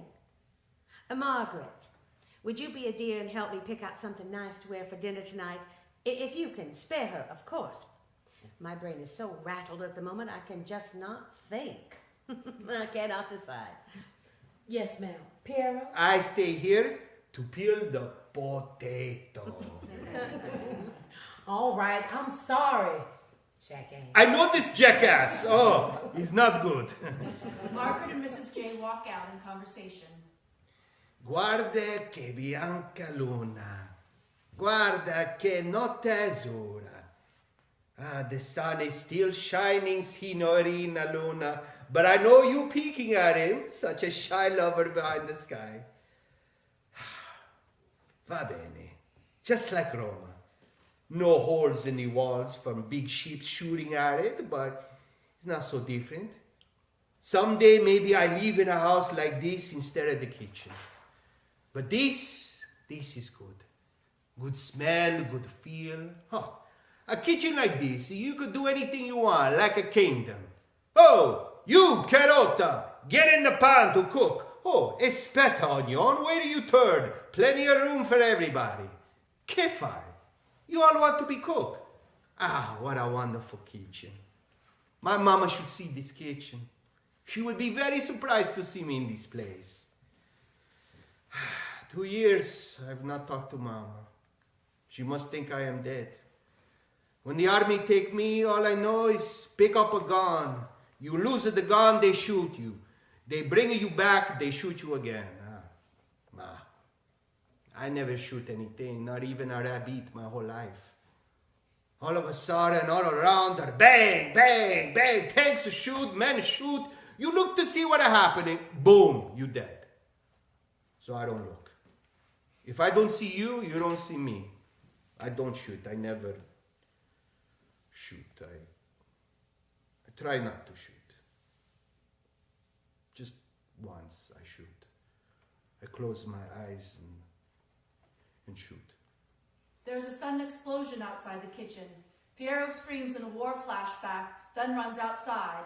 Ty has the moonshine still in a shack outside the kitchen, which has exploded. Margaret runs into the kitchen, coughing. She grabs a pot of water and runs back out. Piero and Beau drag Ty into the kitchen, throw a tablecloth on him to smother any flames. Ty is screaming. Stop moving! I need to see. Hold him down. What the hell was in that shack? Looks like he had a steal in there. A steal? Oh, and this buku crazy white boy for sure. Oh, his shoulder is loose. I think I can fix it. Wait a second. Beau takes his belt off, shoves it between Ty's teeth. He holds him while Piero pulls Ty's shoulder back in. Ty screams through the belt, then passes out. There is silence for a moment. Margaret returns, face smudged. The fire's out. The shoulder is in. Gonna need a new belt. Is he burned? Smoking mostly. Ain't nothing real serious, I don't think. You better see a doc anyway about that arm. That was some good work. You done that before? No, never. What the hell, Ty? Mr. J, he's good. He's all right. A little blackened on the edges, and he knocked his shoulder out joint. But Pierre here set it back and looks okay. Told him not to mess around with that damn still. You knew? If you don't mind my asking, what the hell was he doing with a steel right next to the house? Could have killed all of us. We took it apart, promised it wasn't working. Oh, Jesus, are you sure he's okay? He looks mighty pale. He's better than we would be if that thing blew up all the way. I know. Margaret, I know. I just... He's awake. Help me get him up, will you? Son, it's okay. It's me. We're going to walk you over here. We some kind of three musketeer, us, coming to the rescue and all. There's still time for supper. You want to do something else? Like end the war? I need some water. See, you said I get it for you. I get it for you too, Signore Baudreau. Bo, my friends call me Bo. Bo. Hey, Bo. This word we say, Bo, it means, well, it means Bo. Yes, no, I don't know, maybe Bo. Yeah, that's him all right. And end the war. I like this very much. What is your problem with me? I have no problem with you. And she has a problem with everybody. So her problem with you is nothing special. Maybe. Bo. You shut up. Here is your belt. Oh, it's very beautiful. I never seen one like this before. Thank you kindly. Don't think there's anything like it. Hate to see a good leather go to waste. This was a scrap from some hides we had a few months ago. So I made the belt. Well, the buckle too. Don't tell nobody. I melted it down a whole bunch of dimes for the silver. Pretty sure that ain't legal. Oh, this is so wonderful. It's not wonderful, Margarita. Oh, Bo is an artist. This is beautiful work. For a self-professed criminal. And where do you learn this? From my papa. He worked with his hands, you know, always building a wall or fixing somebody's trumpet. My great Papa owned him some land, a few dozen acres, and a fine big old house, they tell me. By the time it came around to me, wasn't much but a chicken coop left. Not even a real house, mind you. I got birth right here in that hen house. Don't even remember no hens. Would have been nice. I like me some chickens. I grew up on the corner of Desire and Pleasure. These streets, Miss Morgan and Noah's. I've been living between the two ever since. Sitting here with plenty of desire. And if I stick my head out that window, I can sort of see pleasure just peek around that corner. Need me a longer neck. Funny thing is, what I was always been desiring is right here. Be on my ranch. Work with good people. Have me hey, can you tell me something, Piero? Why are you even here? We ain't been at war with Italy for well over a year now. What you still doing locked up? I asked her the same question, Bo. I hear El Duce is thrown out. Italy, they stop shooting. It's not enough, they say, so I stay here. America, I think she need me to sweep or fix the chairs. Duce, that's the Mussolini, ain't it? I read they shot him dead, firing squad. It was in the papers. Bastardo. He is dead, but I am still here. You know you're going to have to clean that up. We all still here, Piero, but you mighty lucky, all things considered. Salve me della fortuna. Save me from luck. But today, I have new American friends, a beautiful sunshine. Mussolini is dead. I am alive. So I guess I win. I like your attitude, Mr. Piero. Oh my, Maggie, Bo. Dr. Elliot was just down the road. We had him look at Tyler. He says he should be fine. There's a torn muscle, and he is very smoky, but nothing serious. Piero, you too. Thank you. Thank you most of all. Prego. It is what you do. I don't think Ty could handle another problem. You gave my son help when he needed it. I can't thank you enough. Of course, once he's healed, I will be punishing him severely. But I'll have plenty of time for that later. Alicia! In here, dear. There you are. I was at my daddy's. They told me something blew up. Maggie, you okay? I was so worried.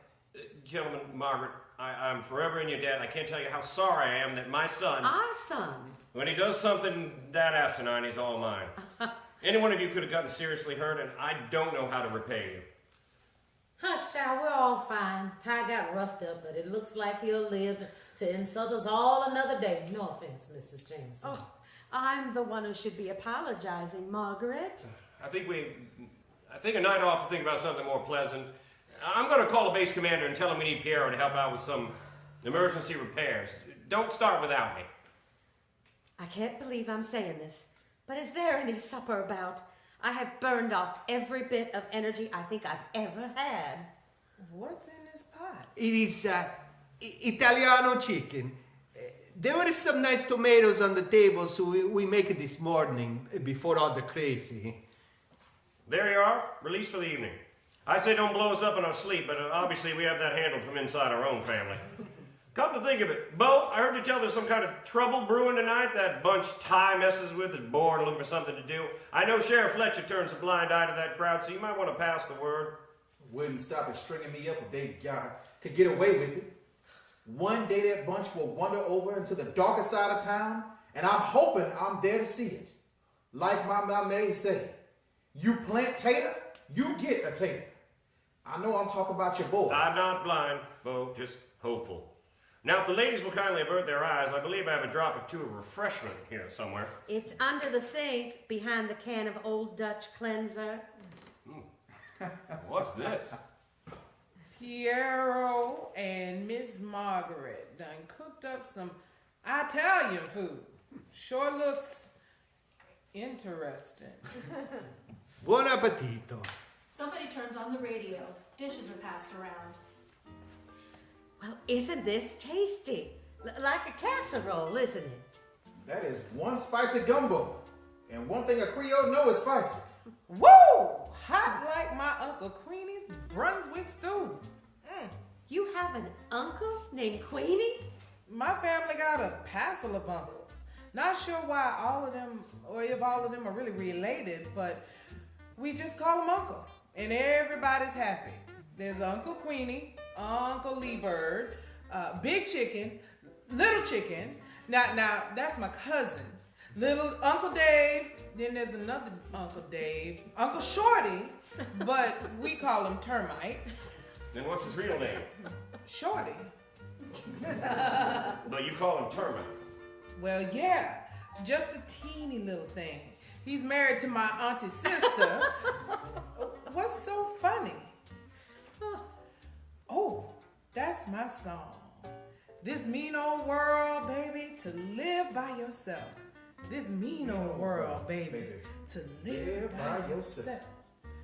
When you can't get the woman you love, then you know she's loving someone else. I see some empty glasses here. Wonder if you can make this stuff out of grapefruits. They didn't come out of that my deep steel, did it, Mr. J? No, sir, did not. Perfectly legal. Comes from a man in town, whose name I can't currently recall. Back in Louisiana, you could put up a bed in a jail for that stuff. Ha! Well, they got to catch you first. Heavens, we wouldn't want anyone going to jail. Mr. J, better stay out of Louisiana. This sort of grows on you, don't it? I was just saying that my grandma used to make something just like this. From Dandelion. dandelions. I ain't never heard that story. Oh, these two got all kinds of stories flying around in this kitchen. Cooking and swapping tales, swapping Lord knows what else. Whew! This tastes like somebody been squeezing out a can of Sterno. Fill me up, Bordeaux. I know this smell. Sort of like kerosene mixed with the barnyard. No, outside, on the air. Grapefruit blossom, Mr. J, the flowers. I believe you're right, Mr. Doucette. Fine work, fine work. As much as I am not overly fond of citrus trees, there's nothing in the world like right here, right now, smelling those blossoms. It's enough to make you drunk. Ah, see. We have this near my home, and orange, limone. I didn't know I missed this smell, but here it is. Very lucky for me. From the limone, we make limoncello. Very strong, like this, huh? But maybe not so much like sandpaper. Them flowers smell like kissing, don't they? Smell like getting close enough to see all them different colors in your eyes. That's them trees asking for sex. They calling out, here I am, boys. Look how good I look, ripe and flowery and juicy. You think I'm ripe and juicy, Mr. Boudreaux? Benny. What? You know she's right. There's no reason for that smell except pollination. And I think I'm about ready for some pollinating. How about you, Piero? Sì, you are very beautiful ragazza. Molto bene. What the hell that mean? Molto bene? What is he saying about me? It's something they say in Italy. It means, well, I don't know what it means, but it's good. It means something good. I guess now you got yourself an Italian fella. You know all kinds of Italian things, don't you? Bo here, following you around like an unweaned calf ain't enough. You gotta grab the out-of-town boys too. Hey, Piero, better watch out for Maggie here. She got a beauty and all, but you know what the boys in the bunkhouse call her? The brown recluse. Oh, dance with me, Boudreaux. Come on. Reluctantly, Bo dances with Benny, stealing glances at Margaret. Dancing seems like a good idea. Do I like dancing, Mrs. J? As long as you're dancing with me, Mr. J, you'll be fine. The Jamesons dance. Margaret in turn looks at Bo, both just missing each other's eye. Benny is physically overt in her expectations of Bo, and Margaret sees this as Bo's idea. She turns away as Piero approaches her. It is nice musica. Such a beautiful night. La Luna, she is not here yet. Do you think she would mind if we dance while I wait? I think I can hold her place until she arrives. Sure, Mr. Aloka. They dance, awkwardly. She slowly realizes that Benny and Bo have left the room. The music plays on. End Act 2.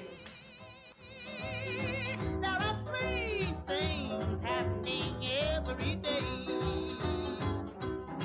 If you want to view the crime, you must learn to quit your line. There are strange things happening every day. If you hew right to the line, you can live right.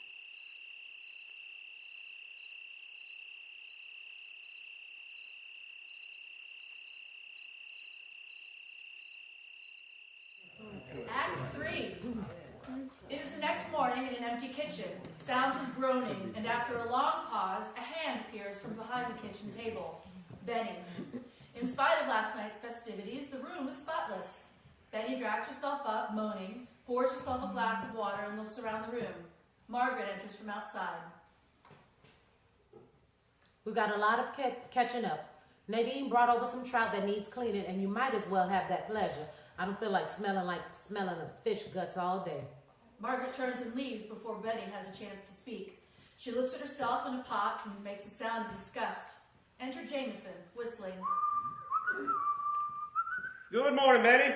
No ill effects from the night, I hope. I'm as hungry as a horse. When you get a chance, I believe Mrs. J and I will be having our breakfast upstairs. Knock first.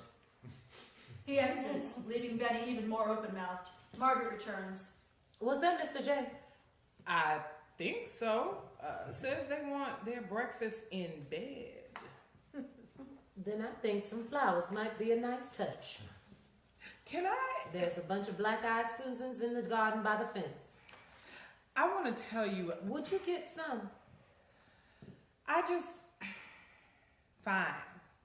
Maybe you talk to me later. Right now, I feel like I couldn't win a raffle if there was only one or only 2 tickets left in the plastic bucket. We got any Coca-Cola and milk? Guess I'll go see Doc Elliott is still in the neighborhood.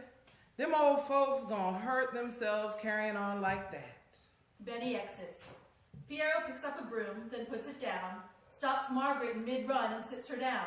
She sits silently while he pours her a cup of coffee. It was fun, this party. My first party in America. Oh, and the food was very good. This is a joke. I make the food. So this is funny, huh? The food is very good. We make the food. Huh? Oh, funny is very hard in English. Oh, you have the fizzy head. Here, drink.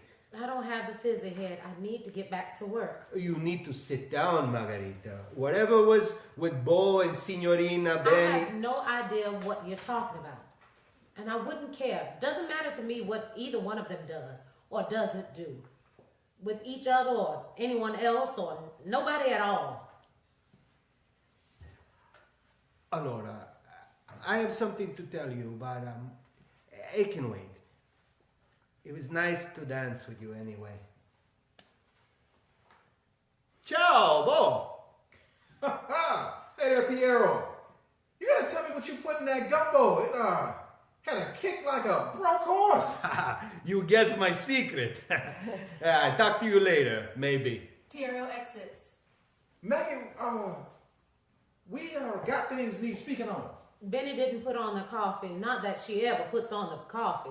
Why I expect her to, I don't know. But each morning is a different day. Like my mama says, and you can only hope for the best. So if you want to wait, I'll have something up. I never got a chance last night. I still have to get Mr. J's breakfast together. Can you imagine? They want breakfast in bed. Even after everything happening with their son, I don't think they've slept late in to go to, got to be 20 years. Maggie! Did you sleep with her? Pardon me? Did you lay down with her? Did you pollinate her? Did you have sex with Benny? Not that it's any of your business, seeing as how I'm a dead-end ranch hand and you don't care nothing about me, but no, I did not. At least do me the courtesy of telling the truth. You were hanging all over her last night. She was hanging all over me. Benny gets all over everybody. That's how she does. Don't mean something about it. Half the stuff she talk about ain't even true. She like telling stories. Benny like people liking her. Like you like her? I like her fine, but she's a baby, and I ain't looking for no baby. Well, I ain't looking at all. Good for you then. I heard you twice the first time. I'll be around if you decide you want to talk like a human being. Why does everybody end up leaving this room angry? O exits. Margaret raises her arm to throw her glass, freezes, puts it back down. Me and my sister May would sit in this kitchen, babies hid invisible under this table, watching with wide eyes through the forest of big people legs, fixing to talk about their big people business. The magic of Mama's slim hand appearing over the heavy tabletop to conjure a carrot chip or stray sliver of fried batter as we heard Lord knows what coming out of their mouths. Then we would slip out and fly like wild birds among the trees, giggling in awe at all the words we didn't understand. Mr. J hates those trees. But all our lives, we thought they were a fairy tale. Buds and blossoms and fruit, all of them on the branch at the same time? A miracle. And even a tree before flowering is a promise. And we lived on those promises because we knew deep down in our young brains that if it's a hunger of an ache for the future, like, yes, what Benny said, like S-E-X. Oh, to be 15 again and alive under a full moon, the air flooded with the smell of it, light and heavy everywhere, slipping slowly from behind to trace ghost fingertips along our cheeks, our skin a tingle like static lightning approaching. We breathe in so deep there was no room left on our lungs for air. Little Maggie Perry and the master's son. Now, I don't feel anything at all. Been gone too long, not long enough to too old to believe in miracles, and God help me, I want to. Ty enters from upstairs, looking worn and tired, his arm in a sling. Margaret gasps, dropping her glass. It does not break. Mama says I owe you for yesterday. You don't owe me anything. Not what I hear. I don't recall much about what happened.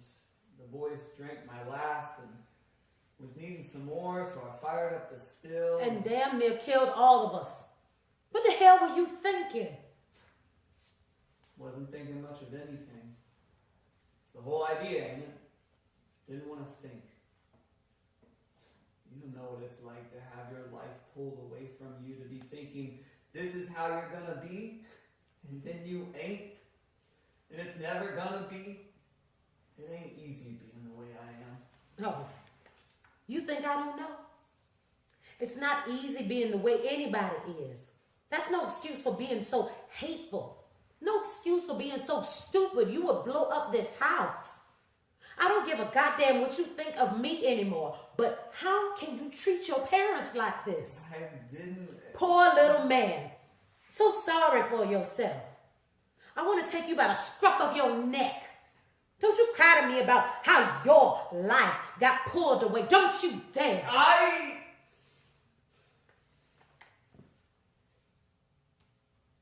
just want to thank you is all. You and them fellows. You know where the foreman is? Outside somewhere. I really don't care about him or you. There is loud offstage shouting. Stay in here. Ty rushes to the porch as unseen riders confront Bo outside. Hey there, boys. That's enough of this now. Ty, don't be, You can just leave this fella alone. Take them horses and go play somewhere else. No, boys. I ain't coming with you. Yeah, I know what I said yesterday. That was yesterday, and today's today. For the first time in a long time, I got thinking to do, and I ain't gonna get it done with a bunch of you stomping around. I blowed myself up yesterday. Yeah, I guess it's kind of funny. Real funny when you're covered up in fire and all you got in front of you is death. You should try it sometime. This man here. This man saved my life. Now, that may not seem like much to you boys, but it's powerful and important to me. He could have run away or let me burn. Hell, I would have, in his place, probably poured some of that moonshine on him and helped things move along. But he didn't. It's got to mean something. I don't know what yet, but all night I've been remembering what you was talking about doing. All those big plans you got about making things good for honest white men. Except you and me, we ain't good. We ain't honest. Hell, we ain't even men. And it ain't right. Nobody deserves burning, not even you, and surely not me.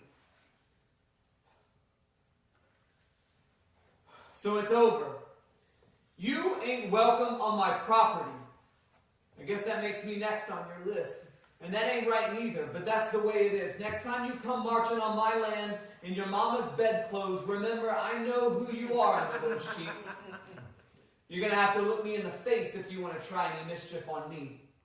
They watch the gang leave. I would greatly appreciate a hand sitting down. That was some crazy fool stunt you pulled. They could have killed you. No. They could have killed you. Ain't never happened, don't mean it ain't gonna happen. I've seen happier fellas, I tell you what. Hell, I don't got a college education like Maggie, but I ain't no dummy. Can't have a mama and a daddy like I got and be completely stupid. I know those boys kept me around because my daddy's got money and they figured they could get it off me. And they did. I gave them anything they wanted. Even my mama's silver. Don't get no ideas now, Foreman. We still ain't friends. I don't like you no more than I did yesterday or the day before, and I ain't going to like you tomorrow or the next. Won't be sitting on the front porch drinking lemonade. Lemonade, what a lovely idea. Maggie! All I'm saying is that some things shouldn't happen to nobody, even if they're you. Even if they're you. I needed help yesterday, and you gave me help. Hard to believe. Ain't that the truth? No, I mean, it's hard to believe in people, in things, in God, maybe. Yesterday you was right evil little coon. I hated your guts. But you ran into that fire and pulled me out and set my arm. No, that was Piero. Fella set your arm. But yeah, because nobody deserves burning. That's what I've been saying. Because what was burning was you. Things are different when it's me. Should have set y'all on fire years ago. Yeah, maybe so. Tell me why you wear that glove. Tell me why you all twisted up. I got a feeling my story is longer. Good thing Mama was sneaky enough to slip that tray of lemonade out the door. She's something, your mama. This is for being stupid. Oh, of my own making. Mine. But stupid anyway. Working the turpentine fields up in Steinhatchee Way. I was a dipper, emptying them gum buckets that they send to the steel house. Hard work, let me tell you. But my family done it for years and they pay was way, way better than working in cotton or tobacco. The government parceled out prisons in that line too. Should have told me something. Anyways, you know anything about pulling terps? No, I do not. Never done it, nor known anyone who's done it. You get them out of trees, don't you? Trees? Loblolly pines? Yes, they do. Them terp fumes are hard on a fella. Then a few years ago, they started using sulfuric acid to break the bark, make the gum flow better. Well, I don't check this one bucket and it's full of acid. Nobody deserves burning. As Maggie would say, on the other hand, you know, if I didn't scarf that crap out of this one, I would probably be digging latrines in French right about now. Sure would have been good to get that job. So I guess you take your favorites when you can get them, you know. Look like one of them monster movies. But still works mostly. Polio. Pardon? Polio done twisted me up. What you see here, made me my own monster. Starts in the belly, campaigns up your spine like Sherman marching through Atlanta. Wasn't Sherman on Union Man? All that time reading in bed, you pick up a thing or two, Foreman. Couldn't breathe, couldn't walk. It sits on your lungs and makes your muscles all withery. They tell me I'm lucky to be alive, can't rightly say I agree most days. So yesterday you running around with those, I don't even know what you call them. Those. Screaming about, yo, hard-working folk being robbed. When truth is, you just as soon have me do the work as long as I bow down and dance a little dance when you walk by. Depends on the dance. And now you all about being equal. I never said that. I just ain't about people being dead. And that still blowed up. And didn't it just? I was catching fire, yeah, but then it was like I could picture everybody catching on fire. My daddy asked me if this house was next to go, and I guess that snaked in my brain because that's all I could see when things went up, scared the piss out of me. Probably would save your nether regions. Different when they're my nether regions.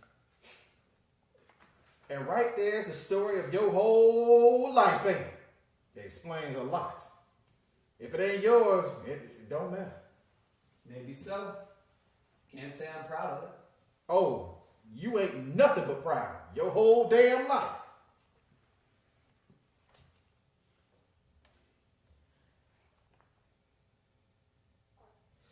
Let me ask you something before you recover from what is obviously an injury in your brain. Your daddy, he put me in this big job. I've been watching over all manner of things here, men and trees and livestock. Anything could have gone wrong and took a whole bunch of money with it. People sure would love to blame a boy from Nolan's long before they blame him. So? So why he do that? Let me tell you something about my daddy. Until a few months ago, he never raised his voice to me my whole life. Now maybe that's wrong, I don't know. But that's who he is. So I must have done something powerful bad to have that happen. He figures a man is what he says he is. Doesn't matter if he drives a mule or he's president of the United States. Daddy met Roosevelt once, back in 20. He was running for something. Come through Florida. Franklin goddamn Roosevelt. Walking through Kissimmee, looking at cattle. And my daddy shakes his hand and says, Mr. President, it appears that you have trod on some shit. And what he have to say about that? He looks at daddy right in the eye and says, I'm a politician, sir. I got used to stepping in shit a long time ago. And now Roosevelt is dead. And now Roosevelt is dead. Like my daddy says. Funny world. Nathaniel Jameson. He tells people what he thinks, gives them a chance. Sure gave me more than my share. Mama Perry says, your daddy, where he lay down, that's where he wakes up. Don't be trying to figure out why he does what he does, because there ain't nothing to figure. He thinks you worth running this place. Hell, he's smarter than I'll ever be. I still don't figure why, but maybe he's right.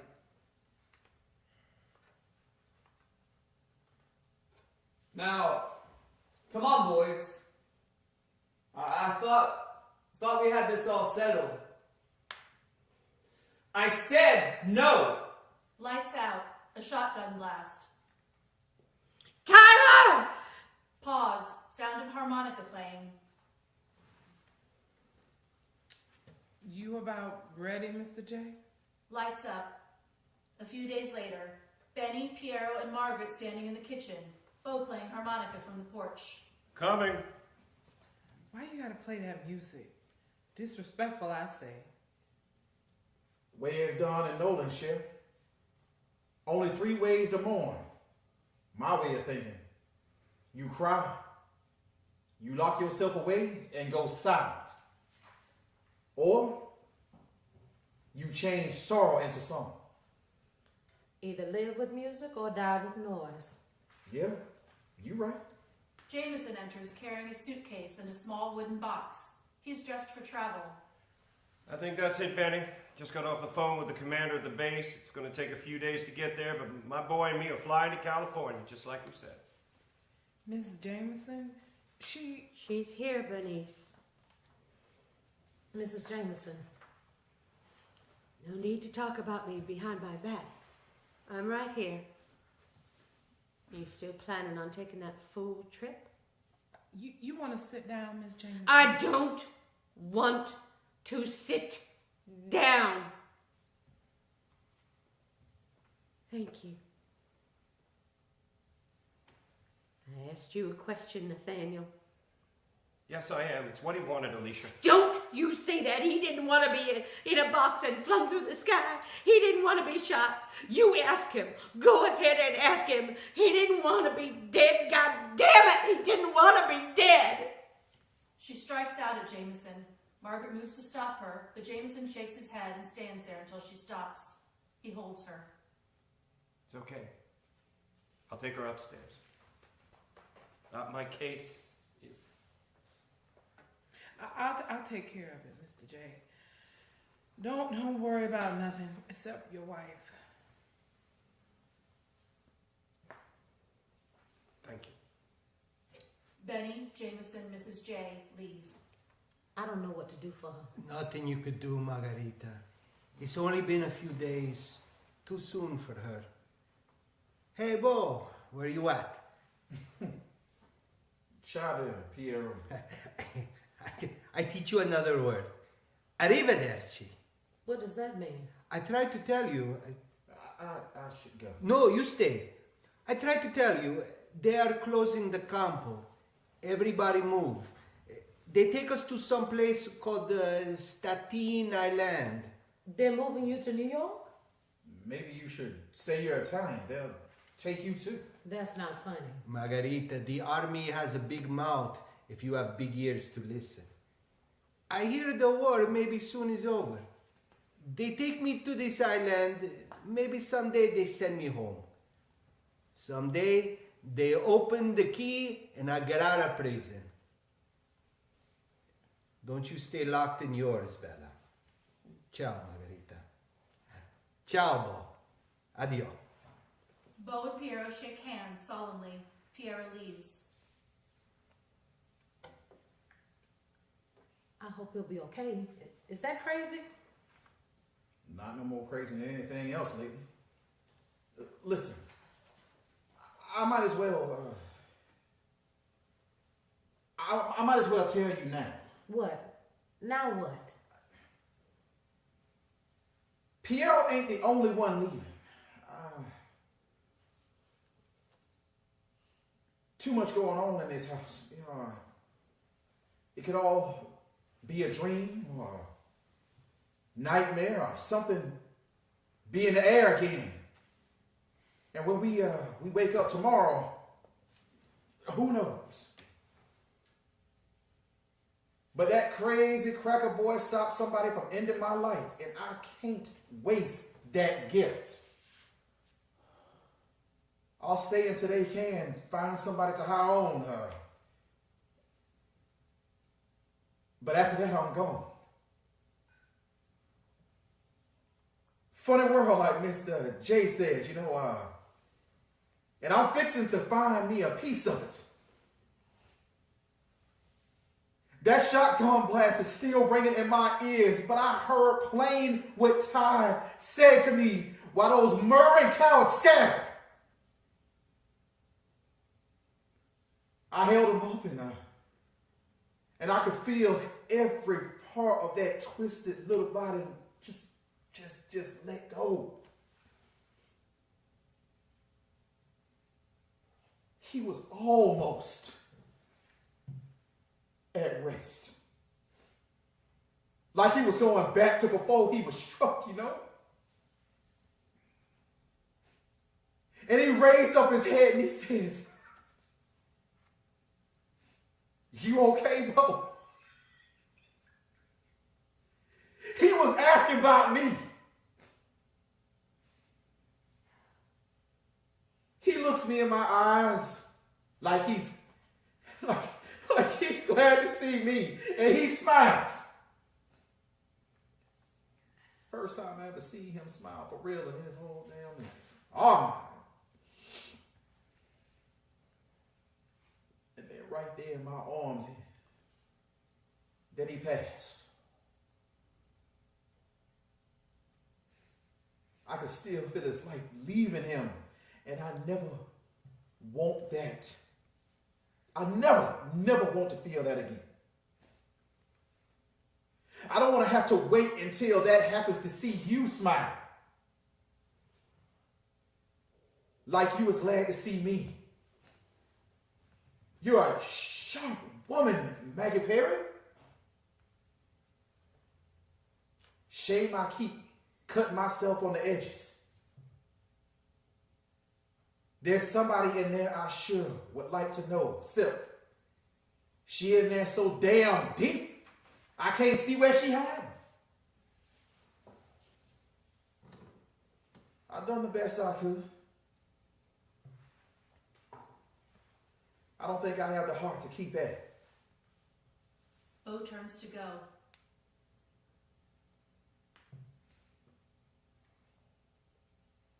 Try.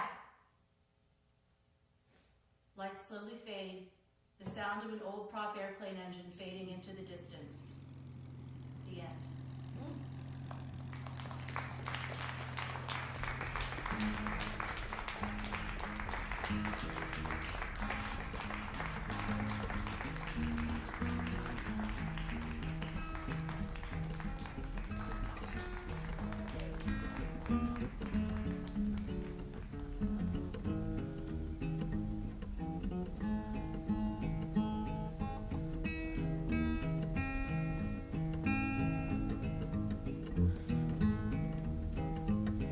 I fly away, oh glory, I fly away.